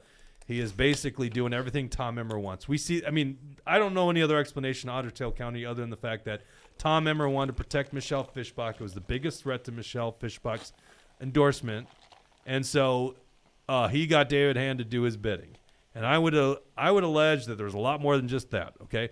But it's no doubt Tom Emmer just coordinated to get Donald Trump to come to Minnesota in May, and it literally bailed out all debt. David Hand couldn't raise jack shit. He was running the party on the ground. Tom Emmer gets Donald Trump to Minnesota in May, and they raise $1 million, and overnight the debt is wiped out. So literally, Tom Emmer de facto running the MNGOP. All right, now let's go back to this article. So it's not like Emmer doesn't want to have a candidate from the grassroots, which is what the perception was of Taylor Rum. He doesn't want that in the most hotly contested district in Minnesota or even the upper Midwest, CD2. Scroll down. So he's got a candidate, Joe Lyrab they call him, who I don't think lives in the district, or maybe he got an apartment there now. Who knows? You would know, Tucci. He's got an apartment in Burnsville, I believe. Okay, so he moved. He basically carpetbagged in there. He couldn't find a church parking lot to live in. Right, Tushy? All right, scroll down here. There's an FEC joint committee. So it's like, this was so obvious right there. This is Joe Tayrab's, filing paperwork. You see Joe Tayrab for Congress, and then it says designation of other authorized committee, and it's Emmer majority builders right there. Okay, so they're actually tied legally there on a report. So it's not just speculation that he is an Emmer guy. He is Emmer's guy. So here's the big thing. All of a sudden, Taylor Rahm, who has no grand organizing or campaign experience, drops out of the race to run to be the senior advisor to the Minnesota Trump campaign, which Tom Emmer would have been the one appointing him. And it's like, who is this guy with what? Like, why is he qualified for this position? And it just seems so obvious to anyone that has any ounce of understanding how politics work that he was bought off. And, there's actually a law here. This is Minnesota Statute 211B10. It says a person may not reward or promise to reward another in any manner to induce a person to be or refrain from or cease being a candidate. A person may not solicit or receive payment, promise, or reward from another for this purpose. Now, it's clear that that's what happened. Am I wrong on this? Do you guys read it the same way? Tushy? William? It's a misdemeanor. Why did you guys go right? quiet all of a sudden? It's a misdemeanor. I'm going to be honest, I zoned out for a second there. Why? Because I didn't stick the transition well they enough? don't- Or? if- We were letting you enjoy your monologue over there because you were mad at us because we interrupted you too many times. Oh, no, that's it? If you don't, Yeah, if you we're don't using want, violent mad at you rhetoric. right now. Your if you violent don't want rhetoric has slowed us politicians to down. pay to get people off the ballot, you can't make it a misdemeanor. I mean, why do they care about a misdemeanor? Right. It is a Oh, misdemeanor. yeah. I got in trouble for this on I guess somebody Twitter. might- I reposted. I got in a few arguments yesterday on Twitter. It's not something I like doing. It was I'm over not your proud socks of it. and Crocs or what? Yeah, this is something that I'll fight on. No, it was about the Taylor Rahm Tayrab stuff, and I mean part of it was whether or not we can even question a crime has been committed here. But the other part of it was, What do you mean if we can question a crime was committed? well, there are all these people out there saying, "Oh, this is completely and utterly ridiculous. What law would have been broken? How dare you accuse your 211B10. candidate Taylor Rahm of breaking the law?" Which nobody's Actually, doing here. in this, it's alleging Emmer or whoever gave right. him this position. No, exactly. But of campaign course they're team. gonna Yeah. hit you with of course. I mean, listen, I don't think they'll get prosecuted for it, and they probably can't even prove in court. And even if they did, you're right, it's a misdemeanor, right? Yeah, I mean, if Emmer's still a lawyer, he might lose his license. I don't know, but other than that, misdemeanor, right? It's not gonna end him in jail or prison or anything. Right. Well, and Taylor's clearly on board with it, so I don't think anything's gonna happen here. Right. But the point Well, is, no, you could ask Keith Ellison to investigate. the point is, it's so clear to anyone that understands Taylor Rahm. He's not like this political guru. He's not like some genius. Like if they got tapped like some guy that won, I don't know, Palenti's 2006 gubernatorial re-election, people go, yeah, the guy knows how to win statewide, right? Who's Taylor Rahm to be appointed the statewide senior advisor position? Well, so the if this, let me just ask this question: would this even happen if Taylor Rahm wasn't on the ballot? Would this even happen if Taylor Rahm just won the primary? Would they have done this? No. It's so clear the timing of this. He clearly was doing very well. You door knocking CD2. Was Taylor Rahm doing well? he was absolutely winning. This proves that he's winning. That's why they did it. Of course. Of course. He was winning. On this show, we're not going to pretend like we don't know what's going on There's here. polling That's that exactly shows what he's they winning, did. But he's definitely was winning. I mean, I've knocked so many doors. I have all the records from everybody that knocked all the doors. It's like he was kicking Lyrab's butt. Okay, so let's bring in Dave Truth Hughes. Dave, Seeker oh, go ahead. No, let's bring in- 0450 says, will Emmer publicly back the endorsed Royce White? Bill Dingsman says, now that Rahm has suspended his campaign in CD2, the voters will have to choose between a carpet bagger and a carpet muncher. Yeah. Okay. Let's go to Dave Hughes. All right. Thank you for waiting patiently, Dave. So Are we just crazy here? Do they try to buy people off? You ran for Congress. You actually got Trump's endorsement in is it 2016 or 2018? 2018. Okay, so you got Trump's endorsement. You ran against Michelle Fischbach in 2020, who's now the sitting congresswoman. What is your story? What did you see? What happened to you?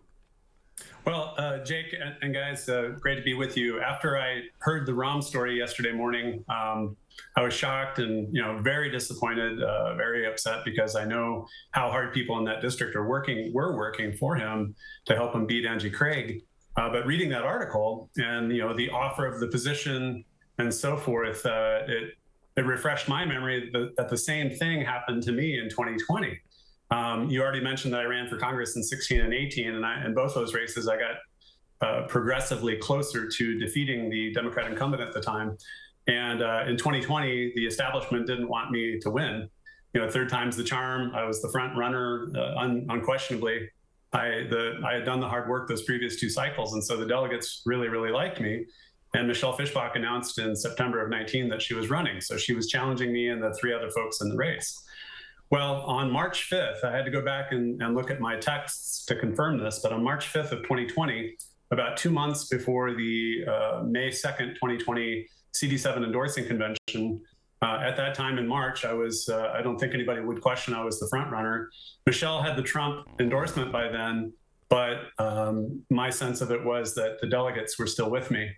And so on March 5th of 2020, I won't name the person, but a Tom Emmer lieutenant, former staffer, whether it was official staff, campaign staff, doesn't matter to me, but a definite lieutenant of Tom Emmer asked to meet with me to convince me to drop out of the race because he thought that the writing was on the wall, that, with the Trump endorsement for Michelle in 2020, that there's no way I was going to prevail. So why stick it out? Instead, let's have you drop out, make it easy, and earn the graces of the powers that be. Keep in mind that people weren't named, but that's the way it was phrased. So on March 5th, I had dinner with this person. He wanted my wife to attend, I guess, to put the pressure on by having us both there, but she refused because she wouldn't have any part of this. We knew in advance that it was an appeal for me to drop out. Well, at the meeting, it was just me one-on-one. I didn't record it. I wish now that I had. But at the meeting, 2 things happened, Jake. One, a threat, and number 2, an offer. So it was the flip side. Can you explain what the threat is? Yeah.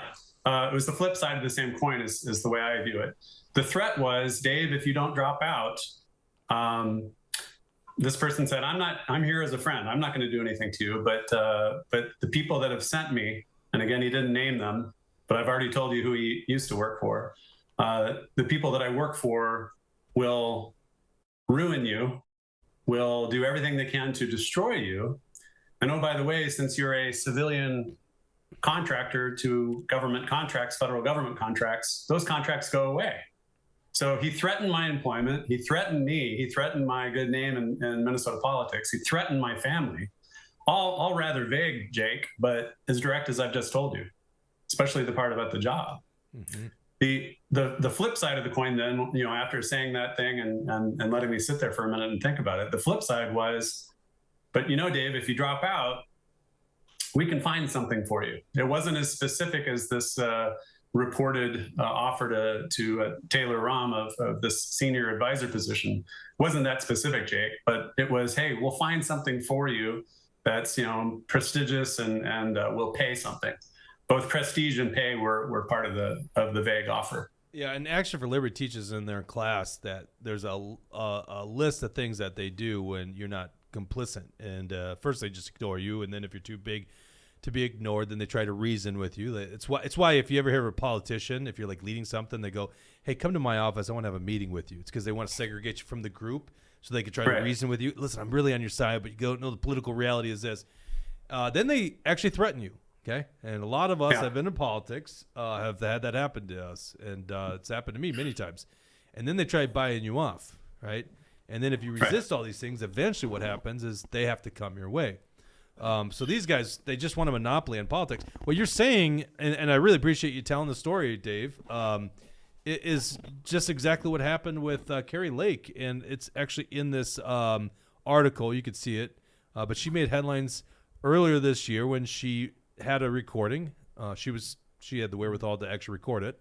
And it was the Republican chair, who he actually resigned after this, but Arizona Republican chair, saying that there are people, in D.C., big guys, that want her out of the race. We'll find something for you, like a board position. That's what they do. They find you like a board position. Something nice, maybe something outside of politics. Or a senior advisor to the Trump campaign, even though you've never run a statewide organization, okay?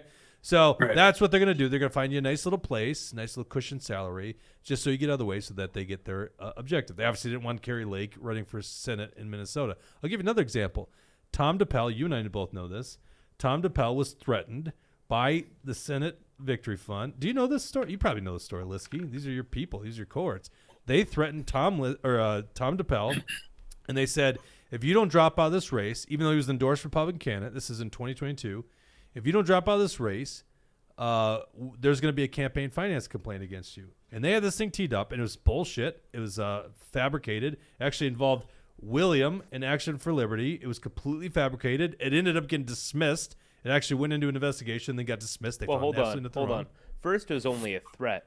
After the election, they punished Tom anyway, I think for losing, or to keep him out of politics entirely, I don't know. Yeah. But they introduced the complaint after the election, and it was pretty quickly dismissed. But they actually really did have this thing teed up and ready to go, so it wasn't like a complete bullshit. They actually had this threat, and they used it against them. I remember, excuse me for interrupting, I remember at the doors because I was knocking.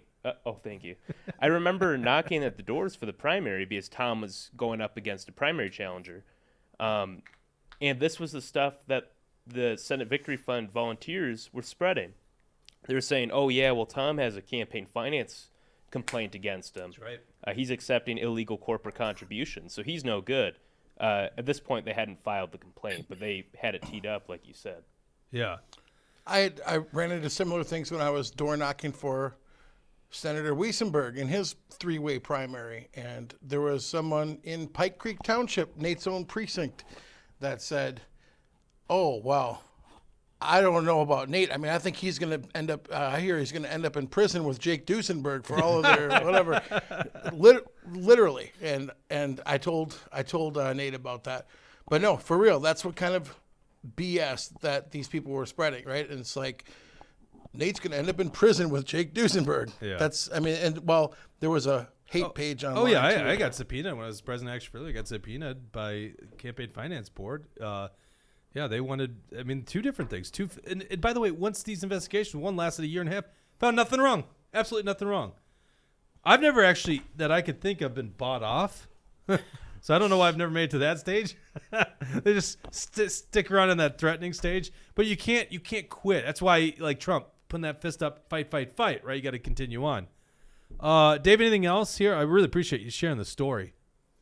No, I just, I came forward because I wanted you guys to know that it appears that this is a pattern. Yeah. You have my experience 4 years ago. You now have the Taylor Rom thing, and who knows what else has been going on. But this Emmer Empire thing is a clear pattern. Yep, definitely. And by the way, Emmer just keeps spreading his power and influence over the MNGOP, even though a lot of people in the grassroots absolutely despise this guy because they actually listen to Trump. He was a globalist RINO. Well, thanks very much for joining there, Dave. Thanks, guys. All right, so Bill, you wanted to come on the show because you're one of those guys that went around in your community talking about Taylor Rom. Many people believed in this guy, and then he just up and bails on everyone. You guys actually wanted him elected and put time and effort into it. Yeah, it was a pretty frustrating phone call Friday night. It started out with him talking about how excited of an opportunity he had, and I thought, okay, great. He started talking about Trump, and I thought, okay, maybe he's going to get the Trump endorsement, which is going to be a huge win. From what we know, obviously, we think he was in the lead in the polls. Some of the polling numbers that I've been told about, not that I've actually seen, so I don't want to get too far into those, but he was leading. And so the fact that he's leading is a huge indicator to me. And so I'm thinking, okay, maybe Trump called him up and said, hey, we're gonna endorse you. And he's the endorsed candidate, so that makes sense. And then the conversation changed really fast. He went from, I have something really important to tell you, it's really exciting news, and it turned into, right after that, it turned into, well, I think I'm going to drop out of the race. And so at that time I was thinking, okay, well, he's thinking about it, because he kind of described it as a thought process. And so I just said, wait a minute, Taylor, what's going on? Like, what do you mean you're going to drop out of the race? You're clearly, if you're in contact with Trump in any way, shape, or form, even if it's just his team, that's a win. That means you've become an important person. Right. Like we've talked about, like you said about your classes. You know, I attended one, and that was the first thing for me that was going off in my head. Like, hey, that's an indicator you're going somewhere. They're finally talking to you. That's a good thing in the way of politics. You want them talking about you and talking to you. And so in that way, I thought, okay, he's going to go that route of the endorsement. And then when he tells me, well, I'm going to drop out, and I immediately said, well, are you sure? That doesn't make any sense. And he said, yeah, I think I can make a better effect. And I truly believe that he does believe these things. He believes that he'll make a difference for Trump in the state of Minnesota by being the leader of this new position. Really? Do you really believe that? I think he does. Yeah, I think he does. You think he's convinced himself? Right. And it's not the same position as me believing that. Obviously, I have I literally, the immediate response to him was, don't do that. Like, that's the opposite of what we want you to do. If Trump really, truly believed that Taylor was winning and was doing a great job, we were talking about this before the show. My thought process is, well, if you're really doing a great job and you're rallying the grassroots, that means you're gaining people that probably had no intention of voting, or if they are going to vote, they're only going to vote because of you, not because of anybody else on the ticket. And that's something that I learned while I was out campaigning is, like, I got people that I spent an hour at their door. Normally you try and spend less than 5 minutes, but I sat for an hour talking to someone who said that they had no intention of voting until they got to talk to me. And so if you're really rallying grassroots, why would Trump knock you or offer you this position out of the campaign when your campaign would be the biggest rally for the grassroots? It just doesn't add up to me. And so something came out, he came out and said, well, I've already made the decision. And I just didn't know what to say. At that point, I was like, I told him, I said, look, I just spent hours with you in my communities, taking you to people that honestly wouldn't necessarily vote Republican, but because of who I am and because of how I've described to myself and how I worked as more of a truth person, as we're focusing on this show, is like, I want to represent the people. I'm not here to represent the party per se. I'm not here to represent any specific thing. I'm here to do as the people have asked me to do and serve the people truly. And so I said, that's what they were hoping you were going to do, Taylor. I guess I don't understand. And I'm introducing you to these people, and I'm getting people that willing to put up yard signs in the city of Northfield. You don't just walk into Northfield and get to put signs up. That's not how that works. It's just not. Right. That's not the community that does that. Right. And so 2 days before he calls me and tells me this, I'm getting signs up in Northfield, and I'm getting signs up in my other communities with community leaders that normally don't have any interest in politics. And so I had put all this time and effort into it, and now I have to go to events. I went to an event on Saturday knowing that he was dropping out, and had to explain to all these people, like, Taylor's dropped out. Because they asked me for yard signs. They're asking for signs. They're like, I saw you put one up at your office, at your house. Where's my sign? And I said, well, unfortunately, he quit. There aren't any more signs. What is this? What is this? You put this in here, Dawson, or I'm sorry, William. ROM parade pictures. What is this? Oh, just to show you, because I think a lot of people have been arguing, at least in the Twitter world, that, oh, this was inevitable. He doesn't have any momentum. He doesn't have any support. But like what Bill said, and what these pictures clearly show, yeah, he had support. He had people behind him. I think it was clear that he was leading. There's no doubt. Oh, and I know some of these people. And the polls say it, too. Yeah. I mean, there's literal polls that have it, but I mean, I can say it, anecdotally, but also just looking at the numbers. Of course, when you're door knocking in your own Love, Minnesota, is Lyrab gay? Look at that! I just saw it on $1. $1. $1. That's a barrier entry. So the $1 question. Jeez. This has been speculated. It's speaking of talking to the voters, right? Talking to the voters. So this is why it's so heartbreaking to me. And I'll say that this idea that and somebody had commented here earlier, I think it was, let me see, Brad Ganser, Taylor Rahm has no grassroots support, none. Mort is the face of the grassroots in Minnesota. I mean, what really happened was Rahm was campaigning for pretty much the entirety of 2023. And I think, like most people, unless you were a congressional staffer or some type of a legislative assistant, to Kurt Dowd, a congressional person's staffer or something like this, when you're all corrupt from the beginning, or you're like you've been in the legislature and gotten corrupted. Like most people that get in to run for Congress, maybe the exception of Darlene Miller, was recruited by the Klein people, but most people that get in there to run, whether it's Kistner or whoever else that want to get in to run, their intentions are pure, right? They think that I'm going to get in there. I'm not corrupt. I'm just a regular person, and I want to do good. And I think that that's what Rahm got in there to do good, but he didn't sign up to get in there and be the tip of the spear against the entire Washington establishment and nationwide GOP establishment, who gave his opponent $1.5 million, by the $2,000 a time. So I think the way that I kind of saw it was that in December I was deer hunting in Wisconsin, and I got a call from somebody. It was like, hey, Lyrab, was just busted. He told 5 lies, and it's all on record, it's all recorded. I think perhaps maybe the secretary keeps minutes or something like that on a recorder, but that there's a BPOU meeting that happened, and it was like his very first thing after carpetbagging into the district. He started to go to these campaign, go to the Republican Party meetings, and that Lyrab said that he lived in Burnsville, and there was people had already had screenshots of things online that showed that he owned a home in another district. And so they said, well, don't you own this home in this district? And it was live that day online that he did. He said, no, that's a lie of the liberal media is just trying to smear me. I don't own a home in another district. And a delegate, or one of the delegates there at this meeting, said, well, I used to be a bouncer. And, if somebody says, well, I'm 21, but she looks like she's 17 or 18, we check their driver's license. We say, well, we can easily verify your ages. So can you get out your driver's license and show us where you live? You live in Burnsville, you said? Oh, well, I don't think I got my driver's license changed over yet.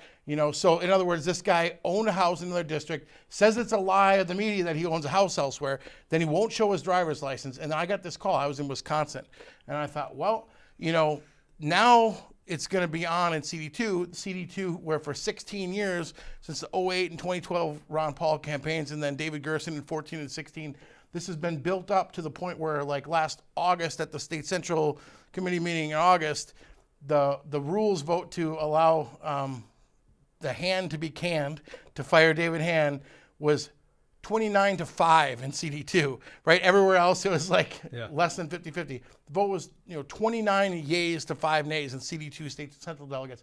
The grassroots are, powerful in CD2 and large. And Mort and everybody else has been, building this for years. And so when Lyrab carpetbagged into our district and started immediately lying to people about where he lives and, everything, then people got on board with Taylor's campaign, not because, Taylor was inspiring them, but because these establishment people, the Washington people, were corrupt. And they could see that they were implanting this guy into the CD2 targeted district, and they saw it for what it was worth. I mean, he's literally on a joint fundraising committee. Well, and wasn't his kickoff campaign only 3 blocks from his original house? Not the Burnsville house. house. He had a big fundraiser a few blocks from his original house. I guess you can walk home and not risk a DUI or something.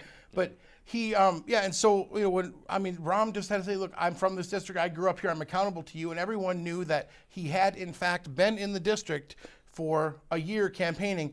And when he met somebody, he remembered their name. They would, Lyrab was coming to people say, oh, it's so good to meet you. And somebody's like, look, I'm a CD2 officer and I've met you 3 times and you still don't remember me and say it's good to meet you. Screw you. So people wanted the local candidate. People really could see that Rahm was, he knew us, and he was going to represent the people in the district and not the, and that Emmer's guy in this establishment. That's what built this into hundreds and hundreds of delegates. And probably 500 people voting Rahm slates in their BPUs, and 270 whatever delegates, and 74%, and all these huge groups of door knockers, right? So when right now him dropping out, or him taking this position of suspending his campaign, it's this is when they offer him this position, look at this grassroots army you built to 500 people. It's like they were there because basically when Lyrab came in there, he was, he set himself up as, I'm going to be for you, the people, and not Washington. I'm going to fight for you. I'm going to be the tip of the spear. Like Trump saying, fight. This guy, I'm going to take it on. And yeah, he didn't sign up to do all that, but he had the basically the position almost like thrust upon him to say. He's got a responsibility to the people, and that's what's so damning about this. By the way, Love Minnesota, Rumble Rant sources say Ron Krisha has already shown Lyrab where the bathroom is. Scuba McSalty, hey Touche, I heard Rhino Ron spent a lot of time showing Lyrab where the restroom was, just what I heard. I feel like Scuba McSalty is related to Love Minnesota. So it's a very good point. One of the things that I seen the haters on Twitter and stuff like that. And people think like I was upset about this. Like, I actually didn't think very highly of Taylor Rom. I let it slip on one show because he had a Rombo shirt on it. What are you talking about? You were in it for the grift. Yeah, I know, right? Yeah, And this you were was having a my tantrum candidate. on I've met Twitter. Taylor Rom maybe twice ever. Once he came to our Christmas event, and the other one was at our Senate District 41 convention. Yeah. But we were hunting a story with Taylor Rom, and we had good sources that he was threatened by David Han, and we've only told this on the post show, so I'm going to release it here. I didn't even know it was on the post show, but all right. Yeah, it was on the post show. It's out there. So just to our biggest supporters. Wow, that post show must be awesome. People should really subscribe and hear it. Yes. Go click on Rumble, click join. Post show. We'll do a little post show tonight too. But that he was basically David Han, Image UP chair, threatened him to leave the race unless he disavows Action for Liberty publicly. There's an Action for Liberty obscure post like a month ago that was referencing some candidate that was threatened by David Han. Didn't say it was Taylor Rom. That's who it was. I believe that story to be true. I can't report this as fact because I went to the direct source, Taylor Rom, who took his sweet-ass time to get it back to me. Now, granted, this was when he had babies, but he was doing campaign events. He didn't have time to call me back That was right to validate the story. And then I'm talking to him, and I'm asking him about the story. And you know what I could tell? I could tell he was lying to me. I could tell he wasn't telling me the truth, and this story was – so then that led me to believe it was true. But I can't. But if he's going to deny it, I can't state it as fact. So who knows? Maybe it's true or not. I'm reading through the lines on that one, but it was a very good source that gave me the story, and then he denies it, and I just didn't believe him. But I couldn't publish the story. Yeah. I'm just telling you what. Yeah. I'm just telling you how it went about, and that's why it didn't become a big story. Yeah, I know Razzle Dazzle was really interested in the story, and that's what happened to that story. And so ever since then, I'm like, I think you guys are wrong about Taylor Rom. But I try to shut up because I think you guys, Well, and that was the rumor. You put time and effort into it. That was a rumor around the hallways at the Capitol was that Rom was an Action for Liberty candidate, whatever that means. Said, yeah. I never understand what that means. Like, I got labeled that during my campaign, and I just was like, I don't understand. Just because I work with everybody, I'm suddenly an Action for Liberty candidate. Well, politics is a team sport, so right. if we're gonna cast the them more into a team. you have, the better you are. Like, I don't get the whole hatred on everybody. Yeah, You talk about that unity thing that we were talking about earlier. Yeah, about how we need to unify. Unity. Yeah, where's the unity? Where's the unity in Action for Liberty? You guys don't want to unify with us, do you? And that's something that I just don't understand. Like, why would you subtract to multiple? Like, that doesn't add up. Yeah, so like your endorsement and primary opponent, the double vaccinated or triple vaccinated, double masked, Pfizer T-shirt wearing, Pride Month celebrating CRT in the schools, Jake Cordes was a mainline Republican. But you're a wild Action for Liberty guy because you support basically the tenets of the actual party. Well, you are on the copycat Never Again bill, which is awesome. Well, because I was one of the authors. I heard the story was you were gone that day that Wiesenberg went around. Yep. And so because Cynic only have 5 authors, and so you guys made a copycat bill. Do you know how much of an honor that is that you guys copied the bill just so you get 5 more authors? Oh, God bless you guys. Well, and then I really worked hard. I don't think I succeeded on that bill if I remember right, but I was trying to get the bipartisan authors on that bill. So I actually took it to my committees and actually asked the other side of the aisle. I said, hey, what would happen if a Republican got in office and was in charge of this, and how would you feel? And they're like, oh, well, and so a lot of the rumblings were that they wouldn't like it, but they weren't going to sign the bill. So I really wonder in COVID if they would have been against emergency powers by a Republican governor. I really don't know. I don't know. There's many states we could look into it, like Ohio, see if it was the case. Okay, we're gonna end the regular show. William's got to go. We're gonna go to our post show. So if you are a supporter of the show, monthly support, it's $8 a month. Otherwise, you get it's $88 for an I got a annual lot subscription. more juicy gossip You got some for juicy this gossip? after show. Well, that's for sure. Can I throw one thing in there real Go quick? ahead, throw something in there. So speaking of the unity stuff, I think the grassroots is hurting pretty bad. That's the message that I've been getting a lot from my district and from the CD2 area. And the one thing that I want to say is just because we lost our candidate doesn't mean that we're not a grassroots movement. Absolutely. So as you already alluded, Taylor's still on the ballot. We can still vote for him. I'm still voting for him. I'm still voting for him. He's the endorsed candidate. I'm a proponent. Which of just voting says for so much endorsed about candidates. Lyrab. By the way, real quick, if you guys go to his social medias, Facebook and Twitter, you'll notice that he has not made an official concession statement from his campaign. Yeah. The Trump campaign sent out a message on his behalf, but he hasn't said anything. Yeah, no, He's isn't still that posting interesting? there. You're literally running for Congress, and you haven't told people you're suspended your I campaign. mean, that's good. Why not? I'm glad he hasn't. Razzledale, reason my comments above about Romney is a ladder climbing establishment sell. Yeah, very good point, Razzle-Dazzle. And you know what? To be honest with you, Razzle-Dazzle was saying this for a month now. Because he was a preview of the story. Bill, you're going to stick around, right? For I'll the be post here. show? Yep. William's got to take off. He's got his little adorable, 6-month-old? How old is 4 months. Theodore, right? Yep. Nice. We call him Teddy. Teddy. And I was told I could give a shout out to Grayson McNew. Well, do it with the microphone out of the way. You guys should go to McNew4house.com and Hey. donate there. I'm for the old. Should I still be for the old? They say out with the old and in with McNew. There you go. So, in fact, I Jake will- is in his district here. So he I has will to- say, speaking of his Bill said, our grassroots movement is still I do strong. got to go, guys. So And I'll yes, chat out with with you the later. old and with McNew, we have one candidate Will. left in CD2 that has a primary challenger. That is Grayson McNew, and along with the statewide Royce White, who had an excellent quote I should read again possibly later. But this. Can we say the this? The Say this 500 for the people. post show. The This is 500 this is people. important We for need everybody in CD2 to know if you're one of these 500 people that were involved. Stay involved. Go knock some doors for Grayson McNew. Make some calls for McNew.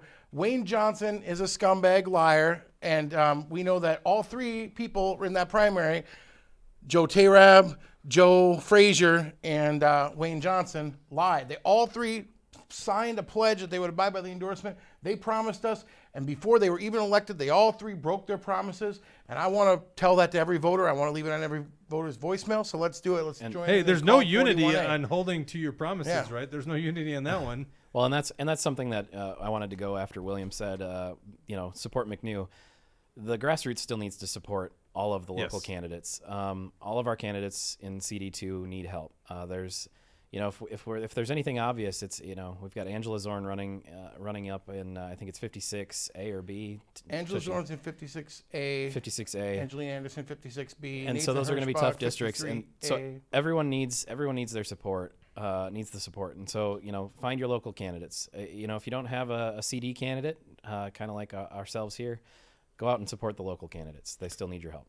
Okay, so we're gonna go. So for you that aren't subscribers, if you want to subscribe, be a part and help our show. We want to do documentaries, do a lot of things. We'll get some deep dive into politics. If you want to know the rumors going around the Capitol, around Minnesota politics, we got more on this story here. Tushi, just a bank of knowledge when it comes to politics, and actually probably one of the guys talking to the most voters out there. So that's the kind of stuff you get. So it's on local. So all you got to do is go to Rumble and click join, and that's how you become part of our locals family. This show is powered by the people that support the show. Oh, I see somebody just joined. So thank you so much. We're going to go to that. We're going to do probably about 2 minutes before it gets set up. We want to thank our sponsors, Warren Wessel of Keller Williams Realty, John Galt Mortgage Company, Yes Solutions. By the way, if you want to ship freight, whether it's a pallet or a couple truckloads, give Kyle a call at Yes Solutions at 651-797-2451, and also for your cabinetry needs, Alpine Cabinetry. It was so good to have William back on the show, by the way. I love it. Tuesday, I don't know what the show is about Tuesday, but we'll have another show on Tuesday because we usually are live Tuesday and Thursdays at 1 o'clock. But, boy, there's so much to talk about this weekend, and there's going to be a lot to talk about in the after show.